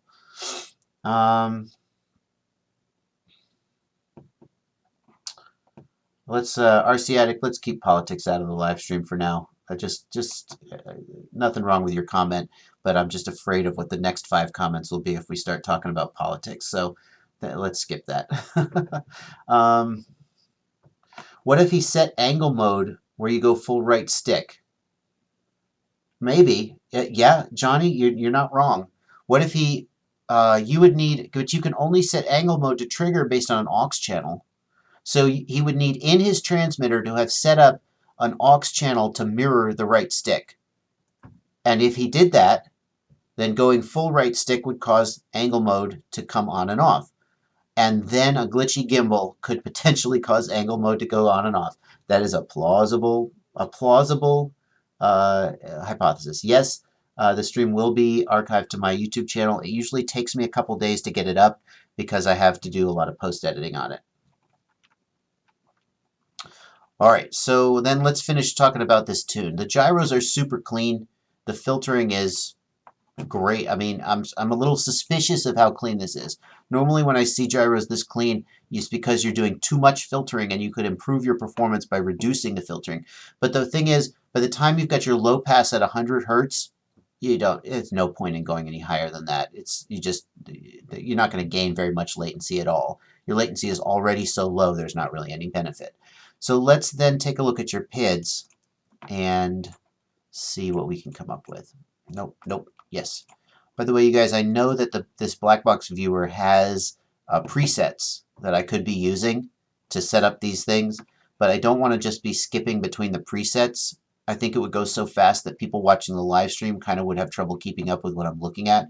So the reason I always set these views up manually, even though it's not as fast as it could be, is so that people who are following along can see what I'm doing. So now we've got the roll PIDs, and let's just zoom in to 100% and take a look at what we got. Now, this is not particularly aggressive flight or fast flight, so we see that the P term and the D term are not really doing much. You see that the lines are kind of just always down near zero. They're not oscillating or getting particularly large magnitude. And some of that may be because the copter is undertuned, but some of it may be because we're just not doing anything super aggressive. So if we watch here, yeah, we're just kind of flying along. We're not really pushing the PID loop at all. Now, I always say, people say, what kind of flying should I do when I'm tuning? And I say, you should do whatever kind of flying you normally do. So if this is the kind of flying you do on a daily basis, then this is what you should tune for. If you do racing, though, you're going to need to do racing style flying to tune. So my first thought is that this copter is undertuned, and I would be wanting to say raise P gain and raise D gain and try and sharpen it up. And that's assuming that you want to do some kind of like fast acro style flying, though. But the fact that we barely see any oscillation in the P and the D and that we don't see much magnitude suggests that working up the P gains, I would say take a look at the Practical PID Tuning series to show how I work up P gains. That's basically a lot of what that is, and that'll get you started. How do you set up the graph presets that I mentioned? Hang on. Yeah, I agree. The full right stick, it just happened too fast. He did not bang the stick full right. It happened immediately, instantly, and then it went back. You cannot possibly physically move the stick like that, forward and back, in 10 milliseconds. You just couldn't do it. You would destroy it. You would damage the stick if you pushed it that hard. So it has to be a glitch, either in the transmitter or with the receiver, or in Betaflight or CleanFlight, but there are no receiver glitches like that we know of, so that doesn't seem likely. I would change the receiver. That's the first thing I would do, is I would change the receiver and see if that fixed it. Just, if you have a spare receiver, swap it out. Can reversing motor direction in BLHeli cause problems? Yes. If there are some DYS ESCs. I don't know specifically which ones, but a few of the DYS ESCs, if you reverse the motor direction in software, you can get the motor can stop and the copter can fall out of the sky. People have said they had roll of death problems that were solved by turning off motor reversing and by switching the wires to reverse the motor physically. If I had DYS ESCs, I would not use reversed motor directions. That being said, I had a copter. Which one was it? I forget. It was the I think it was the Flying Cinema, and that one had XM20 ESCs, and I did use motor reversing, and I had no problem. So it's not a guarantee. Is it the XM30 or the XS30s? I don't think it's radio failsafe, Peter, because failsafe does not cause failsafe centers the sticks and zeros the throttle by default.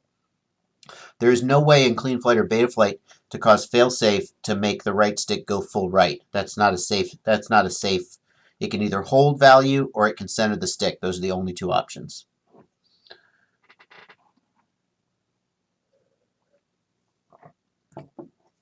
Yeah, let's not badmouth the XM30. I asked Ryan Harrell, Quad McFly, the god of motors and ESCs, if he doesn't mind me calling him that. He's been experimenting with 5S and 6S. And I said, what ESCs do you use for 6S? And he said he uses the XM30 or the XS30. I forget which one he said. I could go look, but I'm not going to. And he said they're awesome. He said they're only rated. Now I shouldn't say this because he said they're only rated for 5S, but they handle 6S. And now I shouldn't say that because I'm not actually double checking the conversation. And if one of you goes out and flies your XM30s on 6S and they blow up, don't blame me. This is just we're just having conversation here. I'm not giving you technical information. But he said they were the DYS 30 amp ESCs, either the XM or the XS. I don't remember which. He said they were great. I should really look it up because now you really want to know. That's kind of wasting your time if I don't look it up. Hold on.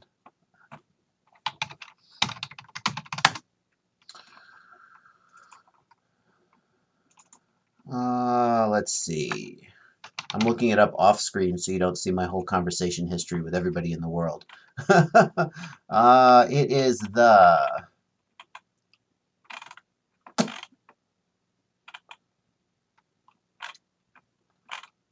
XS30. Yep, XS30. He says the XS30 is 6S rated. And, oh, so it's actually 6S rated. Okay, great. And he's running them on 5S, no problems. They don't even get warm. So yeah, so especially if you're thinking, I mean, if the XS30 will run 6S, 30 amps, no problem. It's certainly a good ESC for 4S. Don't sweat it. But watch out with motor reversing. It can be an issue. Anyway, yeah, it's going to be as long as it is. I may not get through the list very much because we're just chatting so much, but that's okay. We just do what we do. You're right, Peter. You're right. It could be that the receiver is set up to go to fixed values, and for whatever reason the receiver is set up. That's the most plausible explanation so far. That's really good. If the receiver was set up with radio failsafe and the receiver was set up to go full right stick accidentally, we normally should set the receiver to go no pulses on failsafe. But that's not bad. And that could also have changed the aux channel to auto level. That's good. You had a failsafe, you had a radio failsafe, and the receiver went full right stick and set the aux channel to go to angle mode. Take my job. That's really good.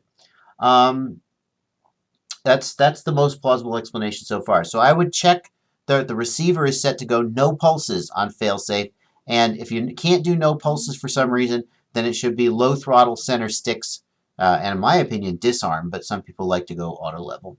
I have not tried the Rush 5-inch. The 4-inch was really fun, and if Quadrysteria sends me a 5-inch setup, I will build it and fly it with gusto. The 4-inch, and I have to tell you, I mean, I've got the 4-inch, the Canis M4, which is a fine copter, and it's not the exact same setup as the Quadrysteria. But I have to tell you, for whether it's the motors or the ESCs or the flight controller or heck, maybe even the frame, the Quadrysteria Rush 4-inch is it was a really nice flying copter. And it's not just because it was 4-inch, because now I'm flying the Canis M4, and the Canis M4 is fine. I have no complaints about it. But there's something really, really sweet about the Quadrysteria Rush 4-inch setup. It's a really good flying copter, and it's intangible, and I hate that. I hate when people are like, oh yeah, really, subjective. I prefer objective, but in a very subjective sense, it was a really nice flying copter, and they have a good something going on there. So, okay. Yeah, changing transmitters or receivers can change the latency. So there you go. I had the 2500 kV motors, not the 2205 rather. The 2205 motors, not the 1806s. I would absolutely, if somebody wanted a 4-inch copter, I would absolutely recommend that exact setup from Quadrysteria. And here's what I would say. Don't change a thing. I don't know what exactly about it made it fly so good, or just the amalgam of the whole. But if I wanted a 4-inch copter, I would just buy that exact one and fly it. It was fantastic. Okay. So we got that out of the way. Let's do another one. We've done 2 so far, and we are over an hour in. So yeah. That's all good. It's all good. We're just here to hang out and we do what we do. Blackbox Log, new quad, low throttle oscillation that makes the props bend and flex. Well, that's weird.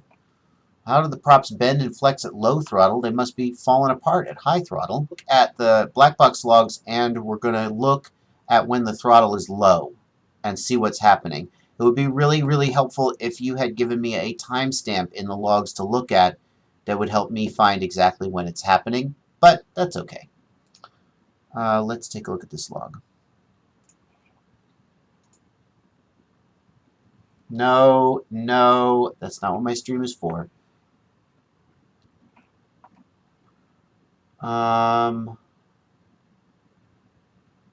Let's see. What's offline? No, no, no, I'm not offline. Continuing. Just a hiccup. No, it's offline. Oh, what?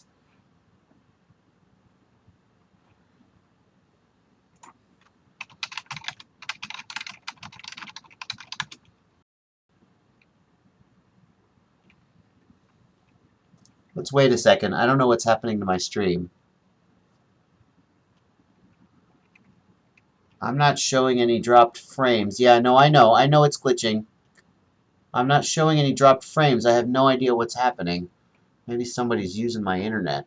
The stream is healthy and green, and it looks fine for now. Let's wait 1 second. Yep, let's wait 1 more minute while I go into this one. Let me get this one set up while we're waiting.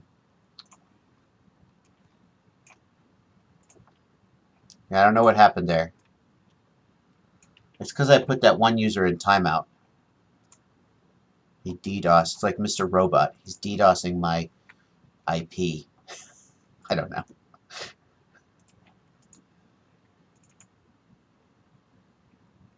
All right, we're gonna keep trying.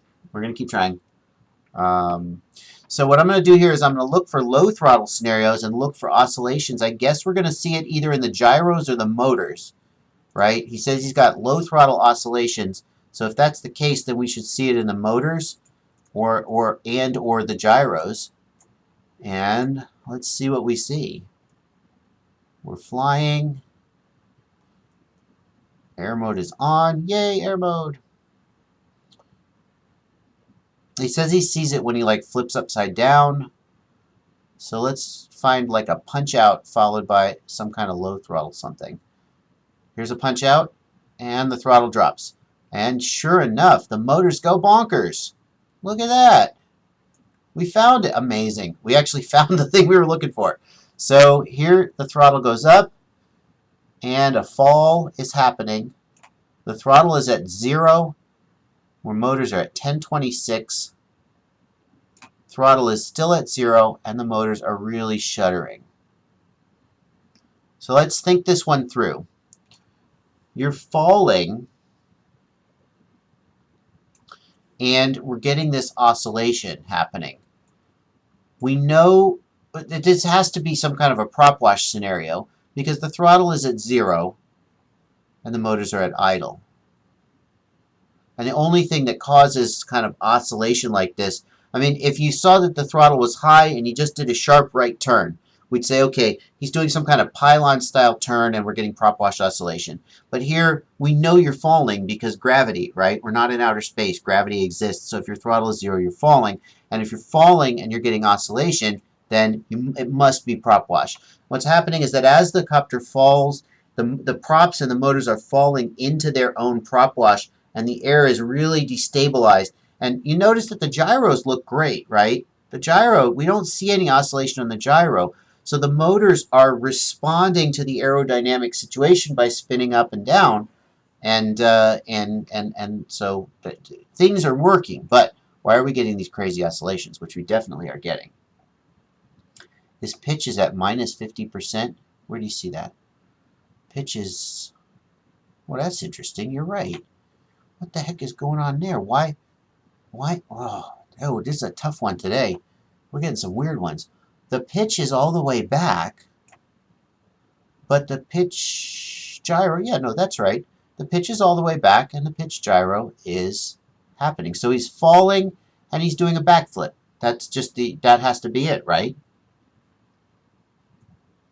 No, no, no. His RC command throttle is at 0. So the set point for the motors is at 0. But he hasn't lost authority because air mode is on. So he's basically done a big punch out and then is doing a falling backflip at 0 throttle. That's what we can see in the gyro as well, you see?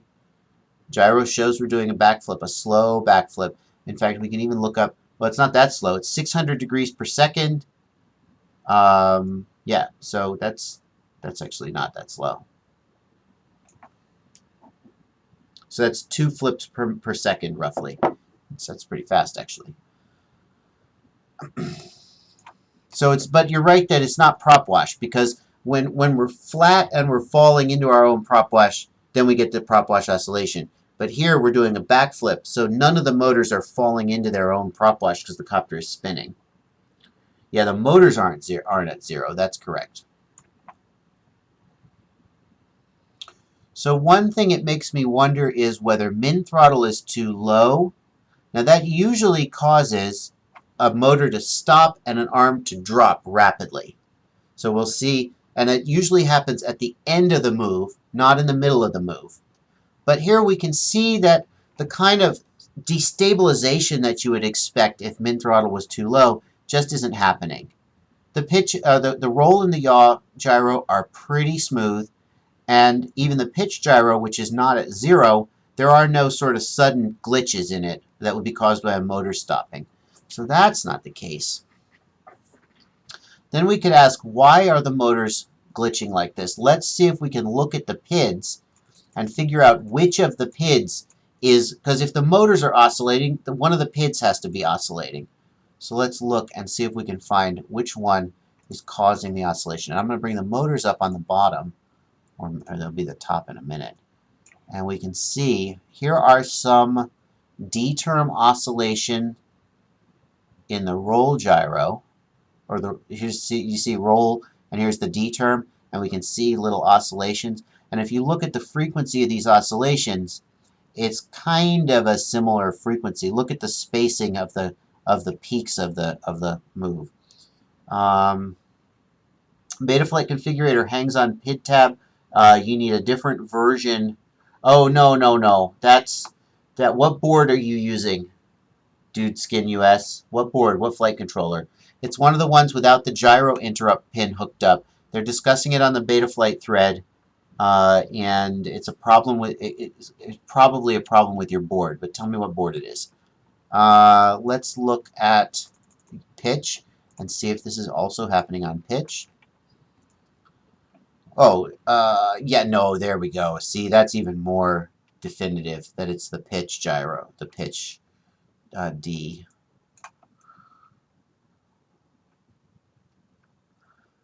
So here's what I think.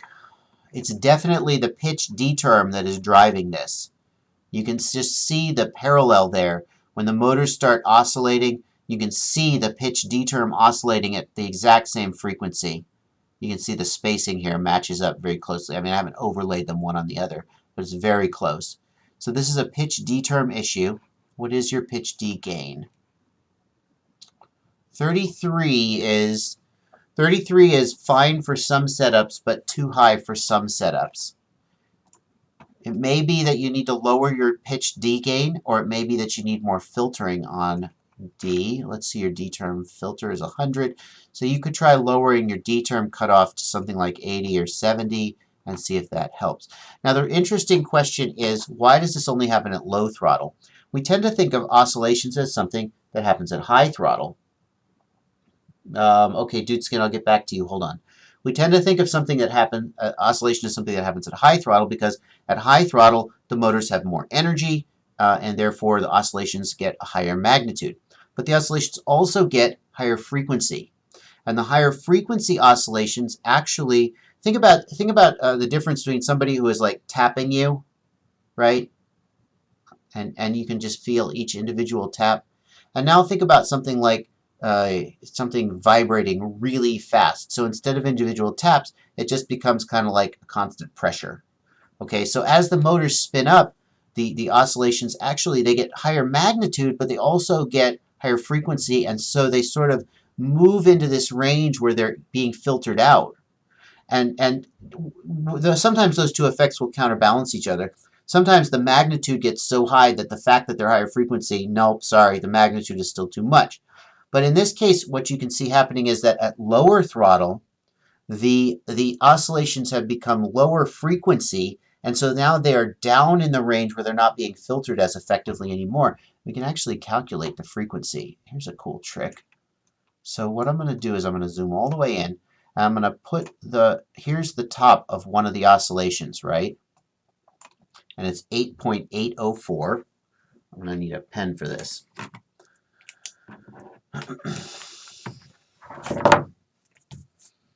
8.804. And now we'll go to the next oscillation, and it is 8.810. And then, oh, dang it.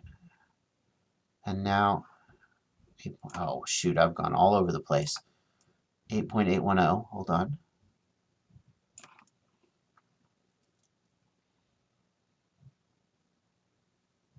No, it's not even the same spot. Am I right? 8.810. Oh, 8.8. Sorry, hold on.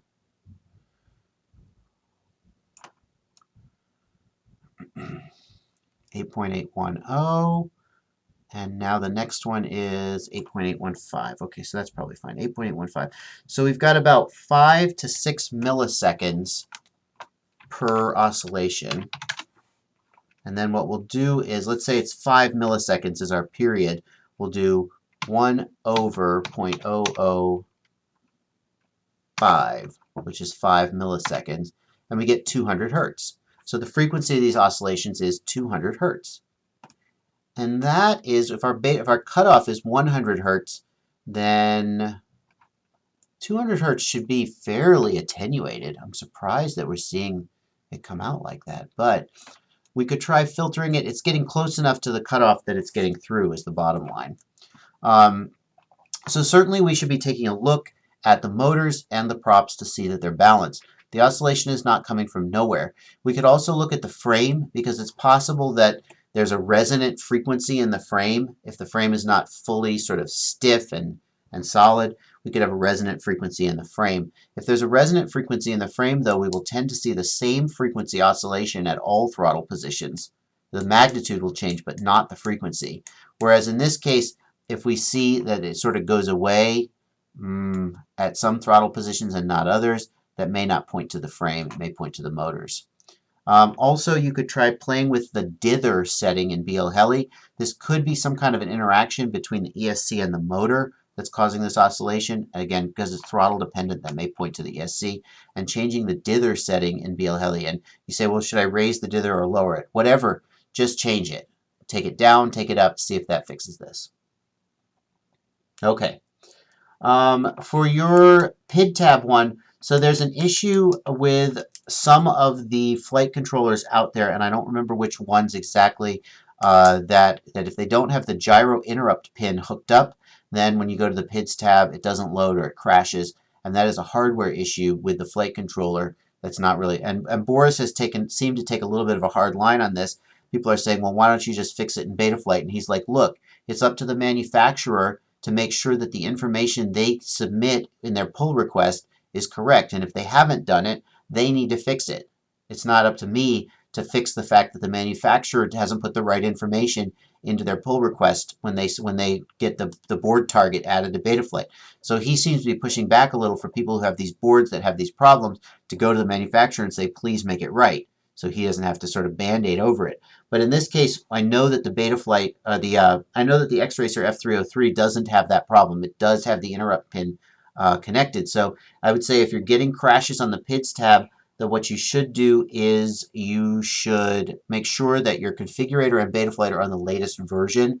So if you're running an older version of Betaflight on the newest configurator, that's a no-go. It'll crash or it won't load correctly. So you're using Betaflight 3.0, but which release candidate? So is it RC8 or whatever? And then make sure that your configurator is also at the most recent version. And if those two things don't fix it, then I would post over on the Betaflight thread and see if you can get it sorted out.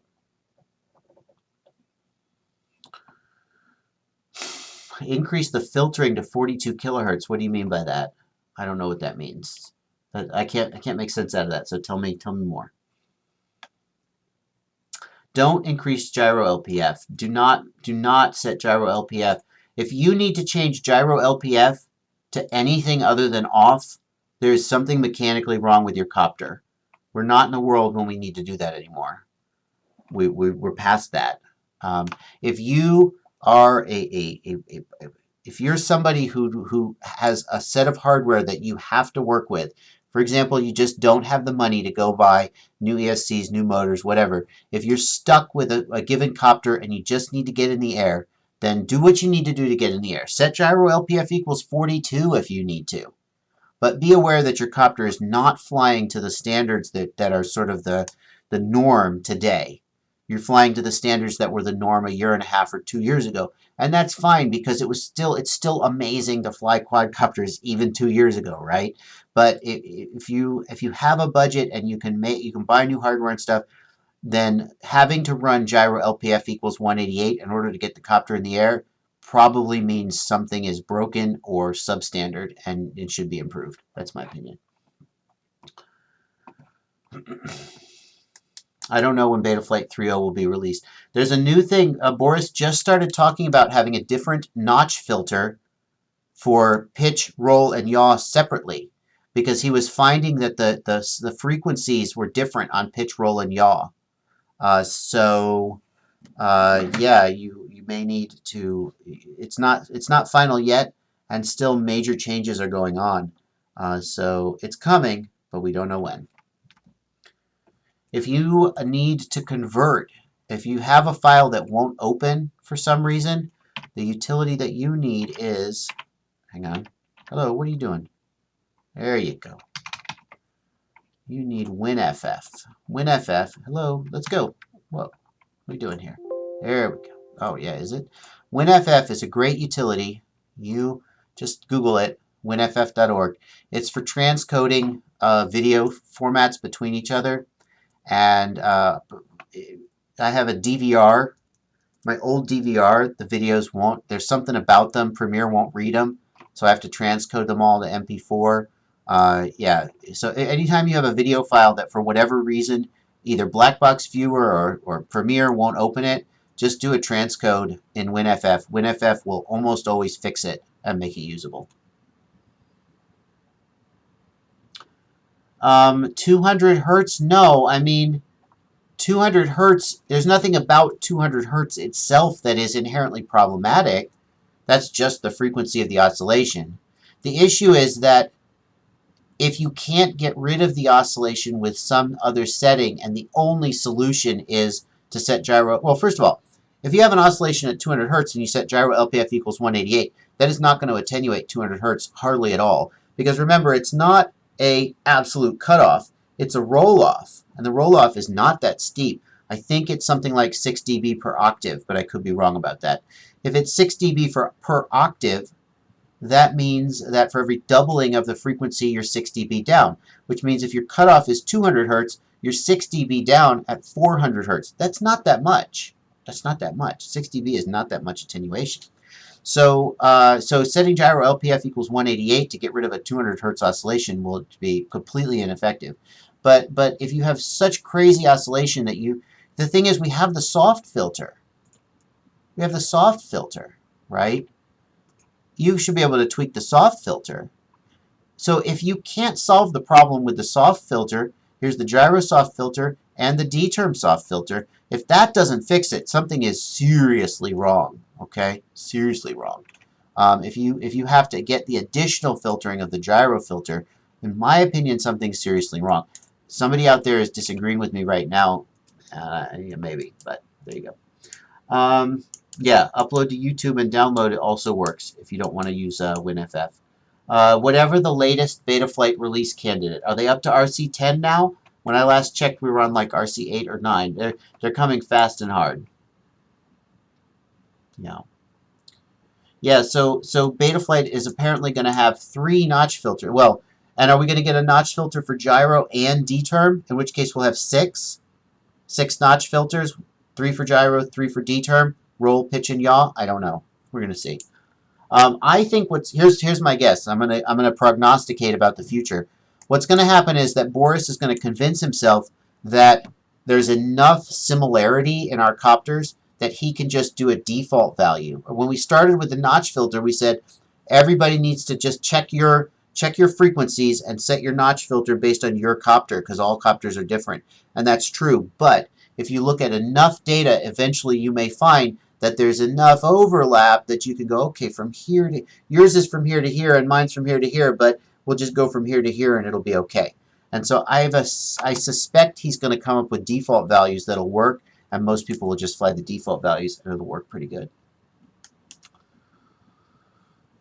Low D gain can result in ringing or overshoot as if P gain was too high.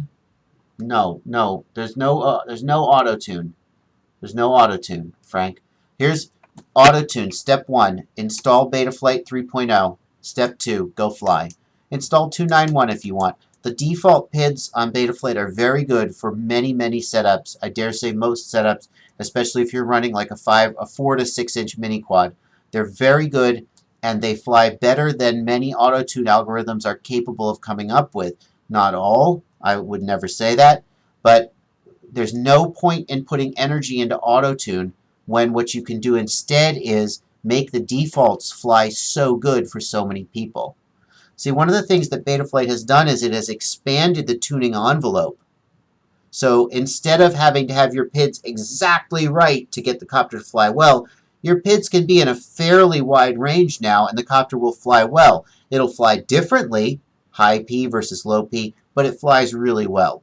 And I think one of the things we're doing with the development in Betaflight is we're making the tuning envelope wider and wider for more and more people. So now with the notch filter, if you have a copter that has some crazy frame resonance, the notch filter is going to make it be able to fly well. So don't put effort into auto-tune. Put effort into expanding the tuning envelope so people don't have to deal with it. Auto-tune is, nobody has, I shouldn't say that, because somebody's going to be like, D-Ronin Autotune is really good, and I haven't flown it, so I can't say that. But what I have seen is, I haven't seen an Autotune algorithm that does a particularly good job. I've heard the D-Ronin one is very good. I don't know. I withhold comment on that. But what I have seen is Autotune algorithms that do a pretty terrible job, and sometimes they're okay, and sometimes they're bad, and it's kind of hit or miss. And when they do get it right, it may or may not be exactly what you want. Whereas I've seen Betaflight just get better and better and better and better, so that more and more you just install the defaults and go fly, and you're like, well, shit, this is pretty good. And then kind of sometimes I go fly Betaflight with the default PIDs on a copter. I'm going to do a practical PID tuning series, and I fly it, and I'm like, I don't know, I guess I'm going to raise the P gain just on principle, but it just flies really good. It does, nothing jumps out that you need to solve, and it's just a matter of feel and preference. You're not wrong about that, Aunt D. 4S may be a little too high. The PIDs may not be high enough on 3S. But if you go to 3S, the PIDs, it's going to be undertuned. And the goal is that a person will always have a slightly undertuned copter, not a slightly overtuned copter. A slightly undertuned copter will still fly okay, but not be as sharp as it could. But you won't have crazy oscillations or anything. Delete coming up. I don't know what that is. Oh my gosh! Yeah, wow! It's a good day for people plugging their channels today. I don't know. Maybe I'm getting attention. I'm getting more popular. Okay, let's do the next one. We're almost coming up on 2 hours. Did I answer this one? For oscillations, yeah. Yeah, so let's finish up Aerofly here. We've sort of wandered and meandered as we do. Check dither. The fact that it only happens at low throttle makes me, and that it happens with multiple props, it kind of makes me wonder if it's something between your ESC and your motor. Maybe try changing motor timing or change dither especially. You checked motor timing and demag, okay, so forget that. Try changing dither. If the D term is going nuts, it's because your gyro is going nuts. The D term amplifies what the gyro is doing. So you could try filtering the D term, but I think we need to be looking at mechanically what's going on to make the oscillations happen. It might be your frame. What frame are you running? Gobi 210. Let's have a quick look at that. No, I mean, nothing about that frame. There's nothing, there's no weird, like, overhanging plates or anything that could be oscillating. That looks like a really solid frame, so no complaints there. Unless maybe you've cracked your frame. Oh, could you have cracked your frame? Were you flying it and you cracked it, and now it's got a crack that's setting up a resonance? Could be. So I would check your copter mechanically to make sure it's 100% sound. There's no weird cracks or anything. And then maybe play with dither. But the thing is, your setup is not that crazy. You have Emax motors and DYS ESCs. A million people are flying this exact setup with no issues. So the idea that you have some weird oddball combo that needs an odd dither setting or an odd timing, it's just not the case. So it's got to be something mechanical with your setup. You just got to figure out what it is.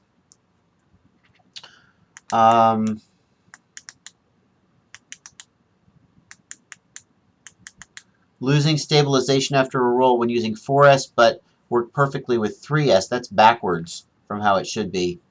If it was the opposite of that, then it would be min throttle too low. The min throttle can be lower with higher voltage. You go from 3S to 4S to 5S, you can lower your min throttle because the ESC has more sort of oomph to push the motor.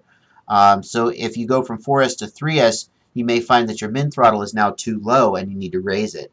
But if it's the other way around, that's weird. I don't know. Okay, there you go. Let's do another one. This was 2042. I'm going to have to do more live streams this week is the bottom line. Because I'm not going to get, I mean, we're almost up on 2 hours now. We're going to go for a little while longer, but I'm going to have to finish up in the next, probably by 5 o'clock, by the hour at least. And we're just not going to get more than 4 or 5 of these done at this rate. Okay. Having an issue with my copter after arming it. It's acting erratic. I'm in horizon mode.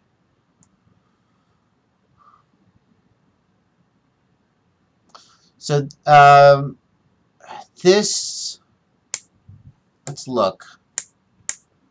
The first thing I think of when I read this, though, is there have been issues with the accelerometer before where the accelerometer will accumulate error if the copter is noisy and the filtering on the accelerometer is not set correctly. If you have a very noisy setup, the accelerometer will slowly drift until you nudge the stick to get it to come back. That doesn't sound exactly like what you're describing, though, but let's take a look. And I think that issue's been solved, is the other thing.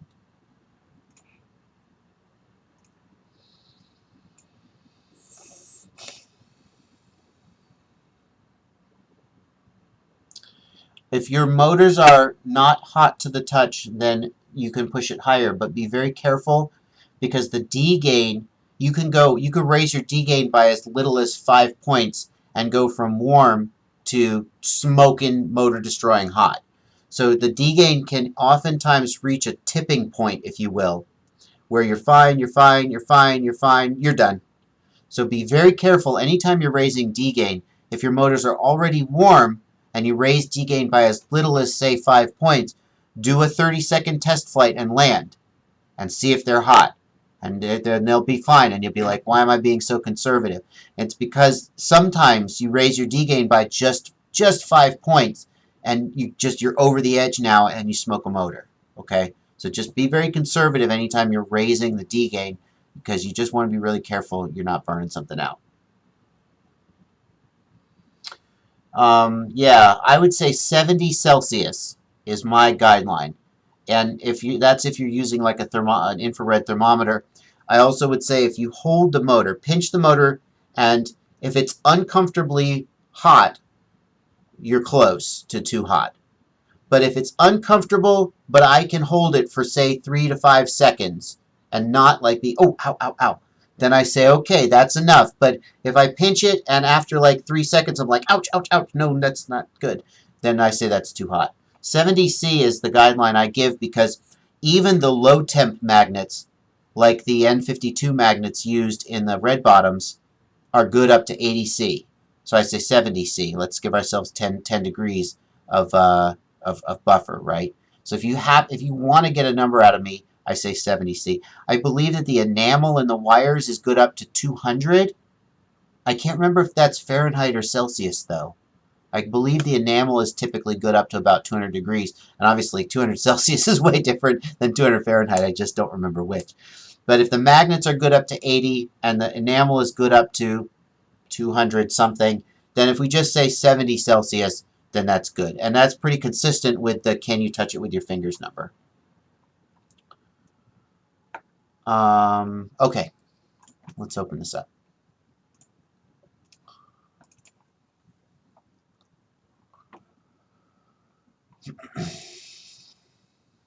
And we're looking at the roll gyro. All right, let's look at the gyros.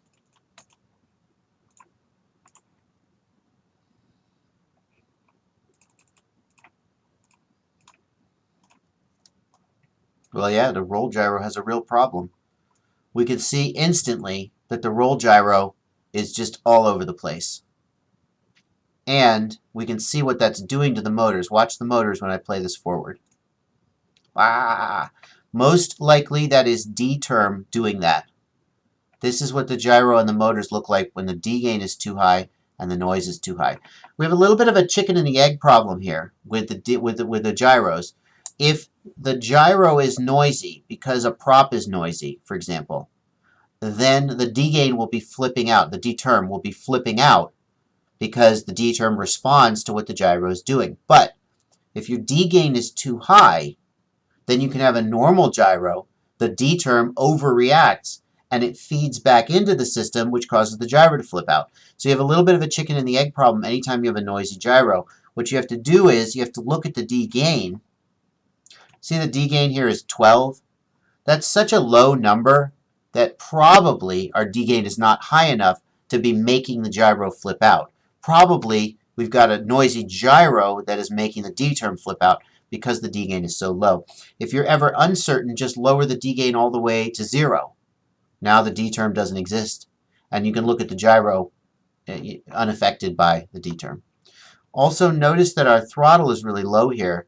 Notice that, pardon me, notice that even before we start raising the throttle, it's just armed and idling. It's flipping out. So this is not a flight effect or anything, and the motors are not spinning particularly fast. So let's go to the roll axis now and see what's what. Oh, so bad, so bad. So we can, our suspicion is correct that the D term is flipping out. Let's think this through. What version are we on? 290. That's not old. Wow. Oh, ouch, so bad. So bad. Okay, here's what I would do. I'm having a hard time interpreting this because your D gain is not that high. So normally I would say you have excessive D gain here. But with a D gain of 12, that's not that high. So to have your D term flipping out this much with a D gain of only 12 makes me wonder if your gyro is damaged in some way or you're having some kind of gyro noise. The other thing is that if this were actual vibration, we would expect to see it probably a little bit at least on the pitch axis. Now do we see, let's compare the pitch gyro to the roll gyro, and we can see that it's really the pitch gyro is not having this problem. So the fact that we have crazy weird oscillation on one axis and not the other two, it's starting to make me think maybe there's a hardware issue with the gyro. Here's the thing to test. Turn your D gain all the way to 0. Now your D term is out of the question, out of the picture. And look at the gyros and compare the gyros. If with the D gain at 0, the roll axis is significantly noisier than the pitch axis, then you have either a faulty gyro, which usually if a gyro fails, it's on the yaw, not the pitch and roll. So that's a little bit questionable. But then you could also have something mechanical, like the flight controller is loose in such a way that it vibrates on the roll axis, but not the pitch axis. Something like that. That's the direction I would be going with this. Okay, that's it. What fixed the problem? What fixed it? Was it tell us in the chat what fixed it? I'm really curious. Is your D-term filter at 0? Well, let's take a look. But that, again, that would tend to affect both the pitch and the roll axis, I would think. And it's not. It's at 100, just like usual. Good thought, but probably not. Yeah, I hesitate to blame faulty gyro because it's, oh yeah, faulty gyro. Faulty gyro. That's just the go-to, right? Yeah, sorry, faulty gyro. Replace your board. Replace your board. Replace your board. Whee! I solved all the problems in the world and made the board manufacturers happy. So I hesitate to jump to claim a faulty gyro just because that's such an easy answer and it's often not correct. And it could be, anything could be a faulty gyro. I talked about Raceflight earlier in the live stream, so I'm going to hold off on answering that question. And you can go back earlier toward the beginning of the live stream or just watch the replay if you want to hear about that. Okay. Oh, a cat wants to come in. Oh, hang on. Do you want to be on the internet? Were you missing everybody? Where'd you go? Hi, come here. Come here. Come be on the internet. Hello. There, yes.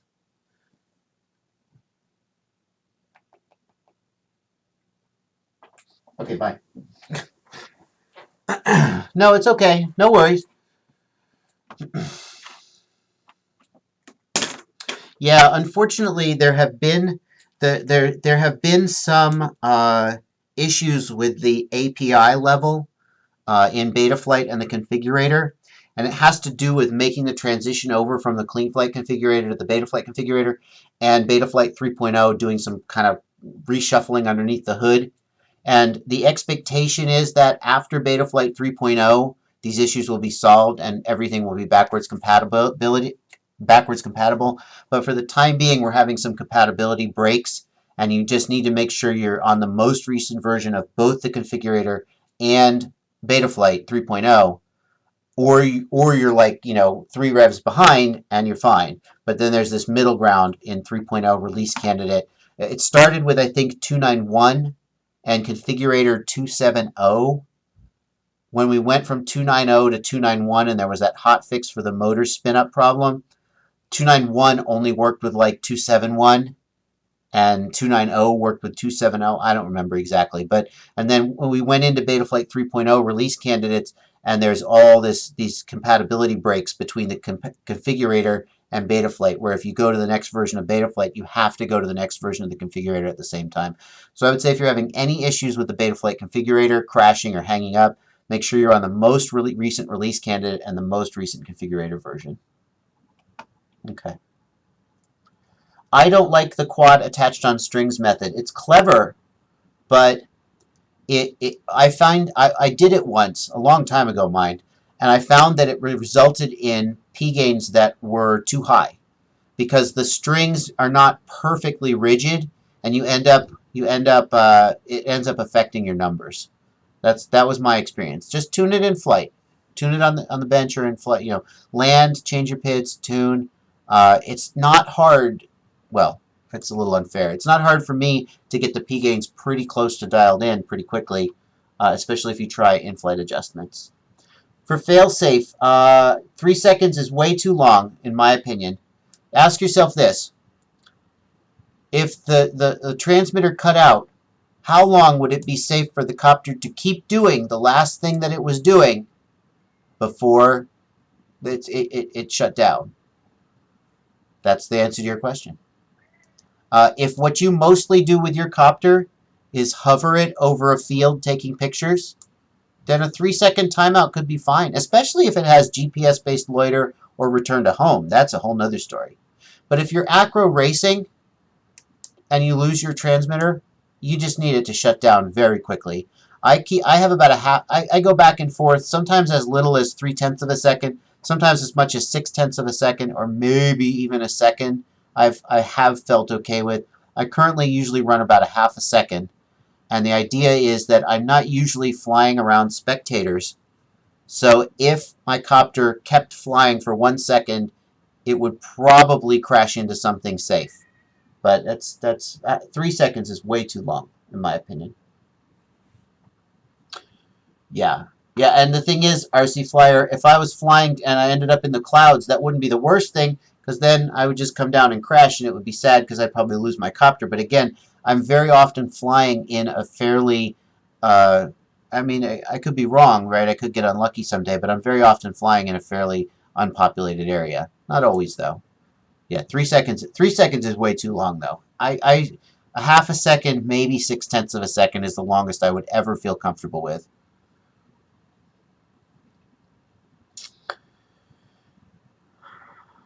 What's the Helix hype train? Oh, that new copter. I'm not gonna buy one. I think it's a cool looking copter, though. People are surprised that I was positive about the Helix because let me bring up a picture of the Helix for people in the live stream. Is it immersion? I think it's immersion. No, what is it? It's not immersion. What is it? Who makes it? I'm not finding it at all. Why am I not finding it? Ah, okay. No, I have no experience tuning brush builds. I thought it was a really cool copter. The thing is, I'm a fan of build your own and, you know, open source. I definitely am. But there's a place for somebody to make a cool copter. And I would never sacrifice performance and reliability for a cool fairing, you know? All right, forget that. But in this case, we've got a copter that, by all accounts, I mean, as near as I can tell, will deliver performance and reliability while also having some cool, innovative features. And there's a place for that in the world. I'm glad to see people doing that. What would happen if nobody had it? What would happen if Immersion RC had never invented the vortex? Like, you may like or you may dislike the vortex, but I don't think you could argue that it's not an important development in the growth of our hobby as a whole, right? So I have not modded my Tyrannus transmitter. Stop it. Now you want to go out. Make up your mind. Go out then. Bye. No, I haven't done that. ImpulseRC Helix. Sorry, I'm banging my mic.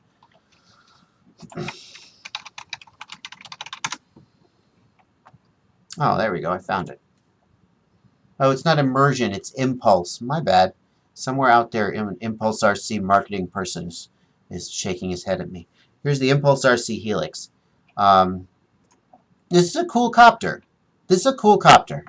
Like, how could you not think this is cool? You could think it's overpriced.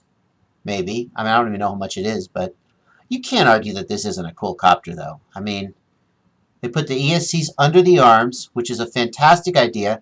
I have thought about drilling holes in my arms and running the motor wires like this because I'm tired of my freaking prop hitting my ESCs and hitting my motor wires. Of course, put them under the arms. That's the right place to put them. But then, number one, I wouldn't drill my own hole in the arm because that's going to create a weak point. I'm going to leave it to a designer to figure out where that hole should be and to mill that hole on a nice CNC mill with a good sharp blade, not me with a freaking drill bit, right? So I would never do that. But run the motor wires underneath here and run the ESC under the arm. But then, of course, you're landing on the ESCs. So make a nice injection molded thing. I love it. I've wanted to do that. So now they did it. Yeah, it's fantastic. And then, you know, this integrated part here, like, I see the point that if it breaks, you're just going to have to go back and buy it from them. But some people don't care about that. And it's a really nice tight build, isn't it? It's so integrated. Like, if this is what you want, it's great that for people who want this, these guys are making it. I think it's fantastic. I have never been a huge fan of tricopters, but I've never really flown one. I've never really owned one. So I would try one, but I'm probably not going to pay my own money to get into one, especially because, knowing me, the first thing I would do is I would fly it, and I would find something to dislike about it, and then everybody who loves tricopters would hate me. So what causes a delay of arming after plugging in the battery? And I would check the Betaflight wiki and look for quadcopter won't arm. There's a whole list of things that will cause your copter not to arm. But I think you don't mean arming. I think you might mean the gyro calibration. Is that what you mean? You know, you're right. I see that these solder pads here don't have anything soldered to them. So maybe these motors don't have wires. But I know for a fact that ESCs go underneath.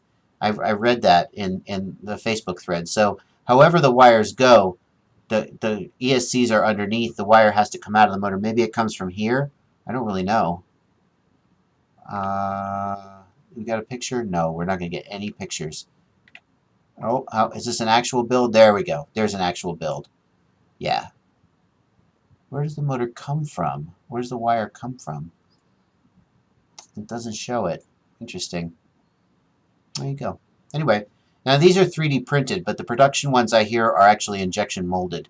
So I think that's pretty slick. And look how they've done the high def. I mean, you could. I appreciate that this is not everybody's cup of tea, but I don't have to personally like something and want it to necessarily appreciate that it's a clever, smart design that is beneficial to the hobby as a whole, that it exists. And I kind of like it. I mean, I'm not sure I would own it because I like to build my own. I don't like being locked into specific parts, but there are people out there who will like it, and I like it a lot. I like that it exists. Anyway, that is the Helix. That is. Yeah, 1 Australian drone nationals, huh? Well, there you go. Well, that's probably, I mean, Darren, there's too many things that could cause that. You need to go to the Betaflight wiki and look for copter won't arm. And there's a whole big list of things that will cause a copter not to be allowed to arm.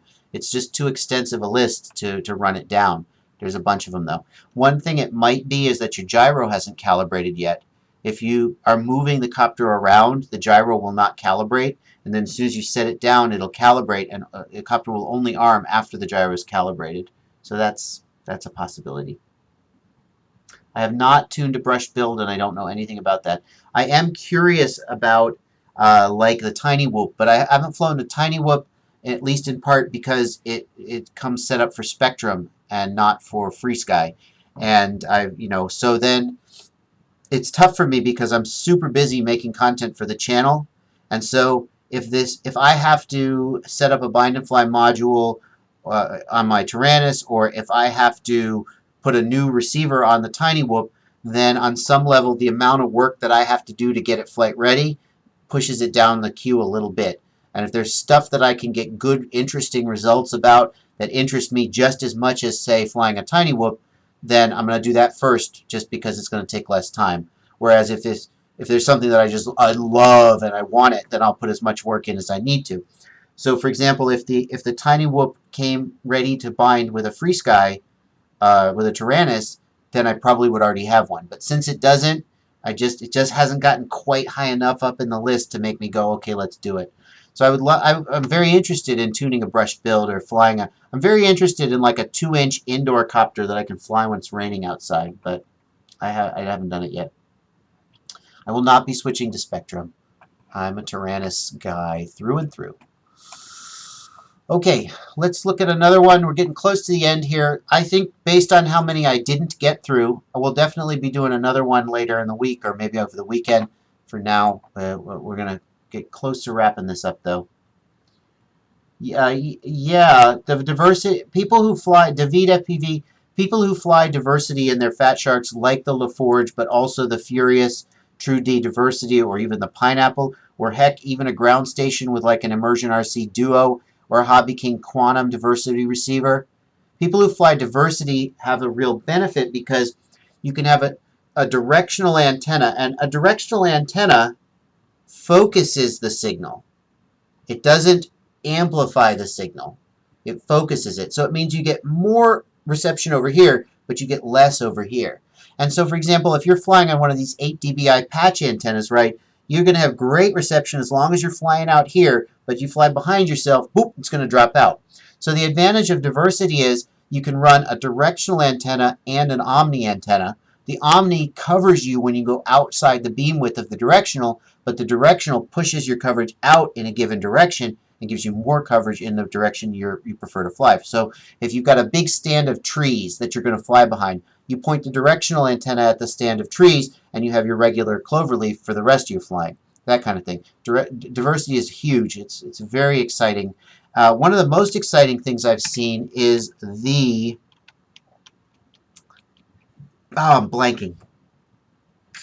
It's a Hobby King thing. I saw it on the Hobby King weekly video, and it is a Hobby King receiver. It's a diversity receiver with 6 different patch antennas in a circle and doing 6-way diversity. And it's actually, I think, 7-way because there's also a cloverleaf sticking up the top. Please don't make a GIF out of that. There's a cloverleaf sticking up out of the top to give you the sort of omni coverage. Very exciting. I love, they do that in cellular world all the time. If you look at a cell tower, there's a whole bunch of sector antennas pointing in different directions. It's a very common thing to do, and nobody's done it in the FPV world, and I'm very excited to see it coming. Patch or helical for racing? I couldn't say because I haven't done both of them, but helical is usually way more directional than patch, and also helical is this big fucking, pardon my language, there's a big honking thing hanging off your goggles. I don't like it. I would go with a patch, if only because I don't want a big old antenna hanging off my goggles. For a ground station, I could see you going either way, but for racing, you don't typically, I think, want a super directional antenna because you need to be flying the course all around you. So yeah, a patch antenna, it's very, that's a good point, Peter. It's very easy to build a patch antenna for a manufacturer. A patch antenna is just a printed circuit board. That's all it is. So it's really easy for you to go into Eagle and you design the patch antenna and you order them from freaking Osh Park. You could order them and get them printed out. But it doesn't mean it's very hard to design a good patch antenna. You have to get the trace lengths exactly right to get the phasing right, and it's hard to do.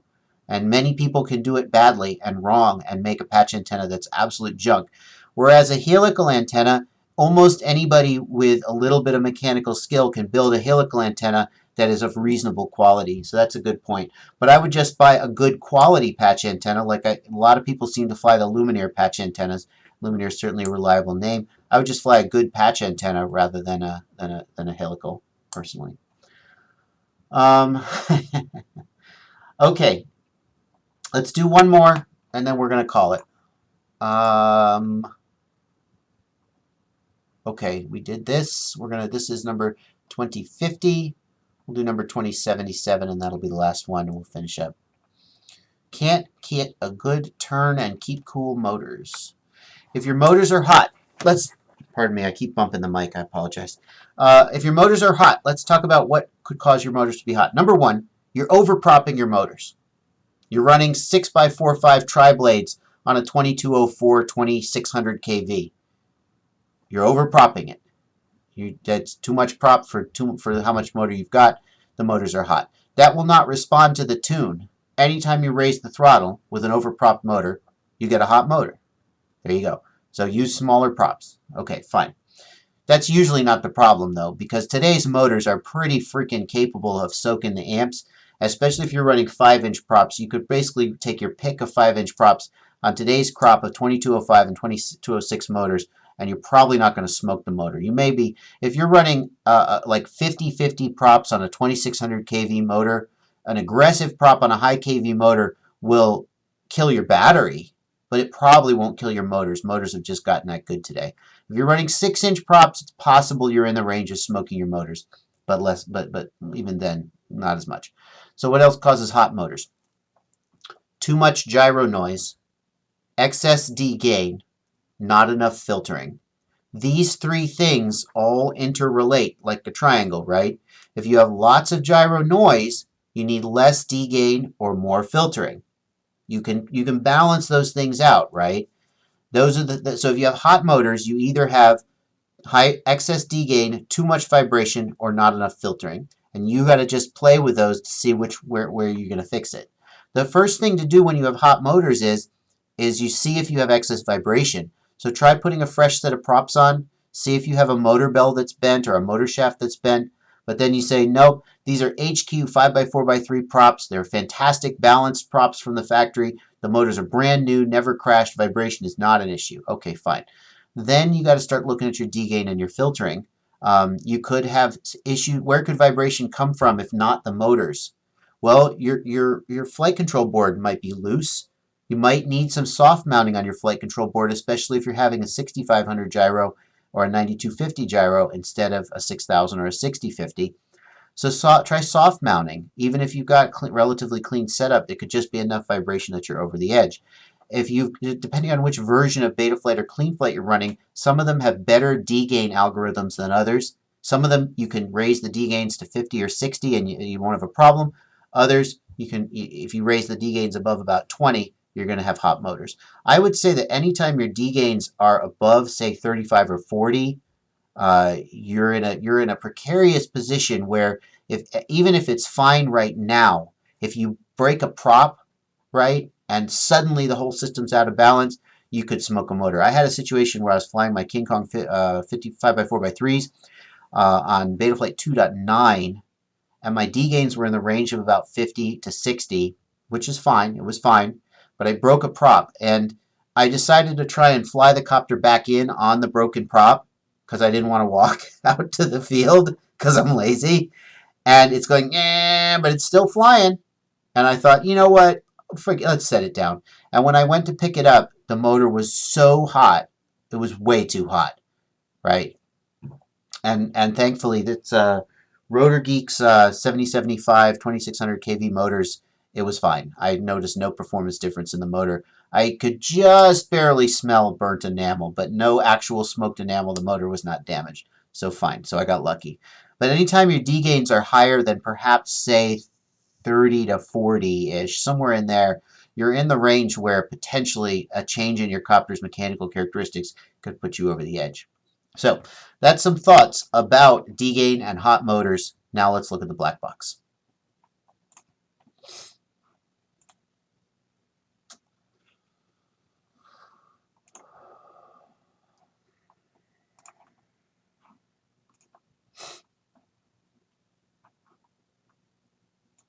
Yep, come on, download.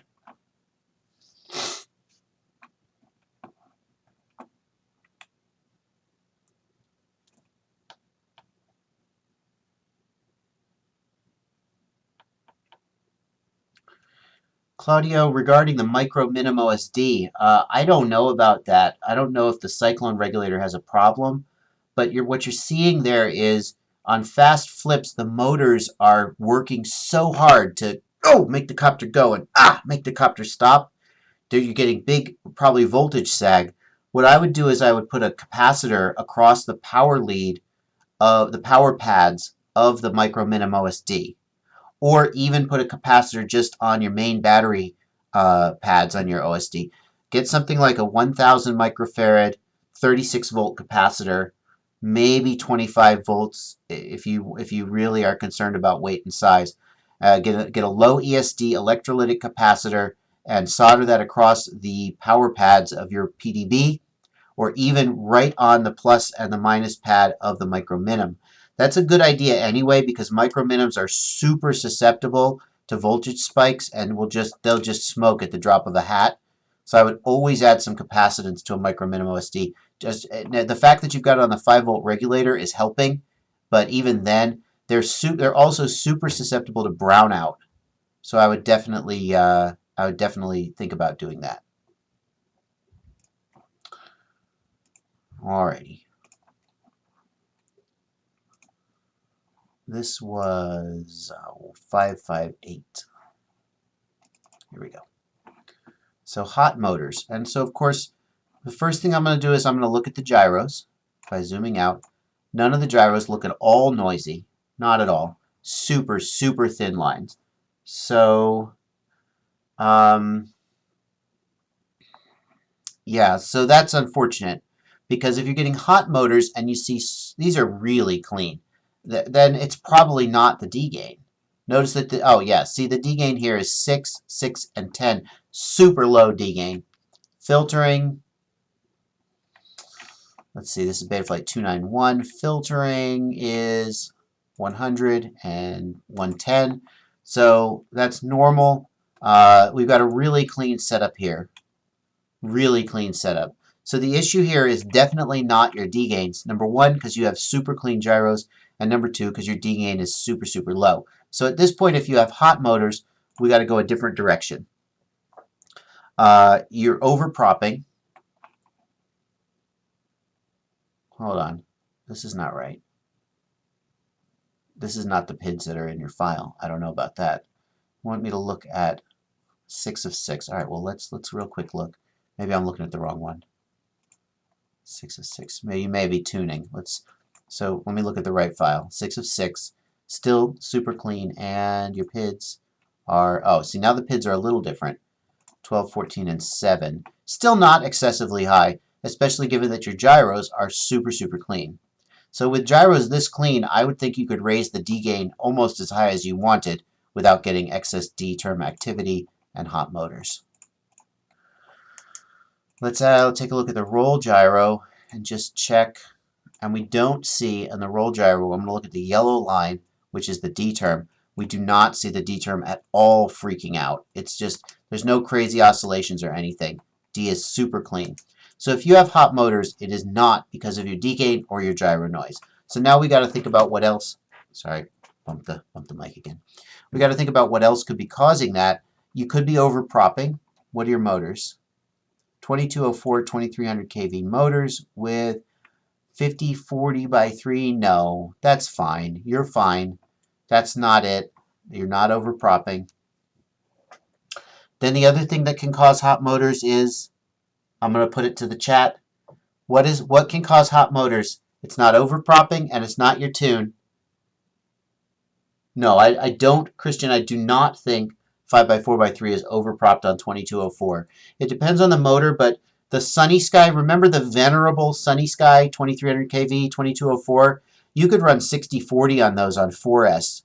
They would get warm, but they wouldn't be damaged. So it seems like a 5x4x3 should not be a problem on a 2204. It might be a little warm, but not. So maybe the issue is, he says, Atomic says, I can't keep cool motors. Well, if your motors are coming down warm, that's fine. You know, you go out, you drive your car all day, the engine is warm too. That's normal, that's fine. The motors shouldn't necessarily be cool, but if they're coming down hot, then something else is the problem. So what could cause hot motors that is not a tune and is not overpropping? Bad bearings, making friction. Maybe. There you go. Screws too long. If your screws are too long and they're touching the windings, you'll get current flowing through the motor, and the motor will get super hot. So that's a thing you always should check. It usually will be the case that you have one hot motor, not all four. But if you have hot motors and nothing else is causing it, you should check and see if your screws are touching the windings. And you can do that by, what you do is you take a test meter, a multimeter, and you look for continuity between the positive and the negative battery pad. And what will be happening is that you'll have continuity through the ESC. You can also look for continuity on the ESC motor pad and one of the motor screws. There should not be continuity between the motor screw and the ESC motor pads. Do that with the power off, mind you. Anyway. Well, yeah, Mr. Zerzaldo, it might. Some people, if the continuity, because of course the wire has enamel on it, so if the screw has just barely scratched the enamel, just the tiniest bit, you can get enough current to leak and make the motor hot without immediately smoking it. But you're on the edge, right? Eventually it's going to wear through and you're going to smoke the motor. Okay. Alrighty, guys. We're going to call this one. We're going to call this one. Finish it up in about 2.5 hours. We got we got about 5 posts done. I guess I missed you guys. I just wanted to talk. I hope it was all helpful and entertaining. I'm sure it was. I'm going to do another one later in the week because I definitely have a big queue and definitely want to get it done. If I didn't get to you today, I apologize. I will get, here's where I am. I'm on 2082 right now. These are the post numbers here on the RC Groups thread. If you have one you want to submit, get it submitted. You'll go to the end of the list, but you'll be on the list. And if I missed you or if you don't see your number up here, get a hold of me and get yourself fixed. I try to catch everyone, but I miss them occasionally. So if you have a post in the queue and you don't see your post number here, let me know so I can get to it. If I missed you today, I apologize. I'll get you to the beginning of the queue next time. Yeah, and as always, happy flying.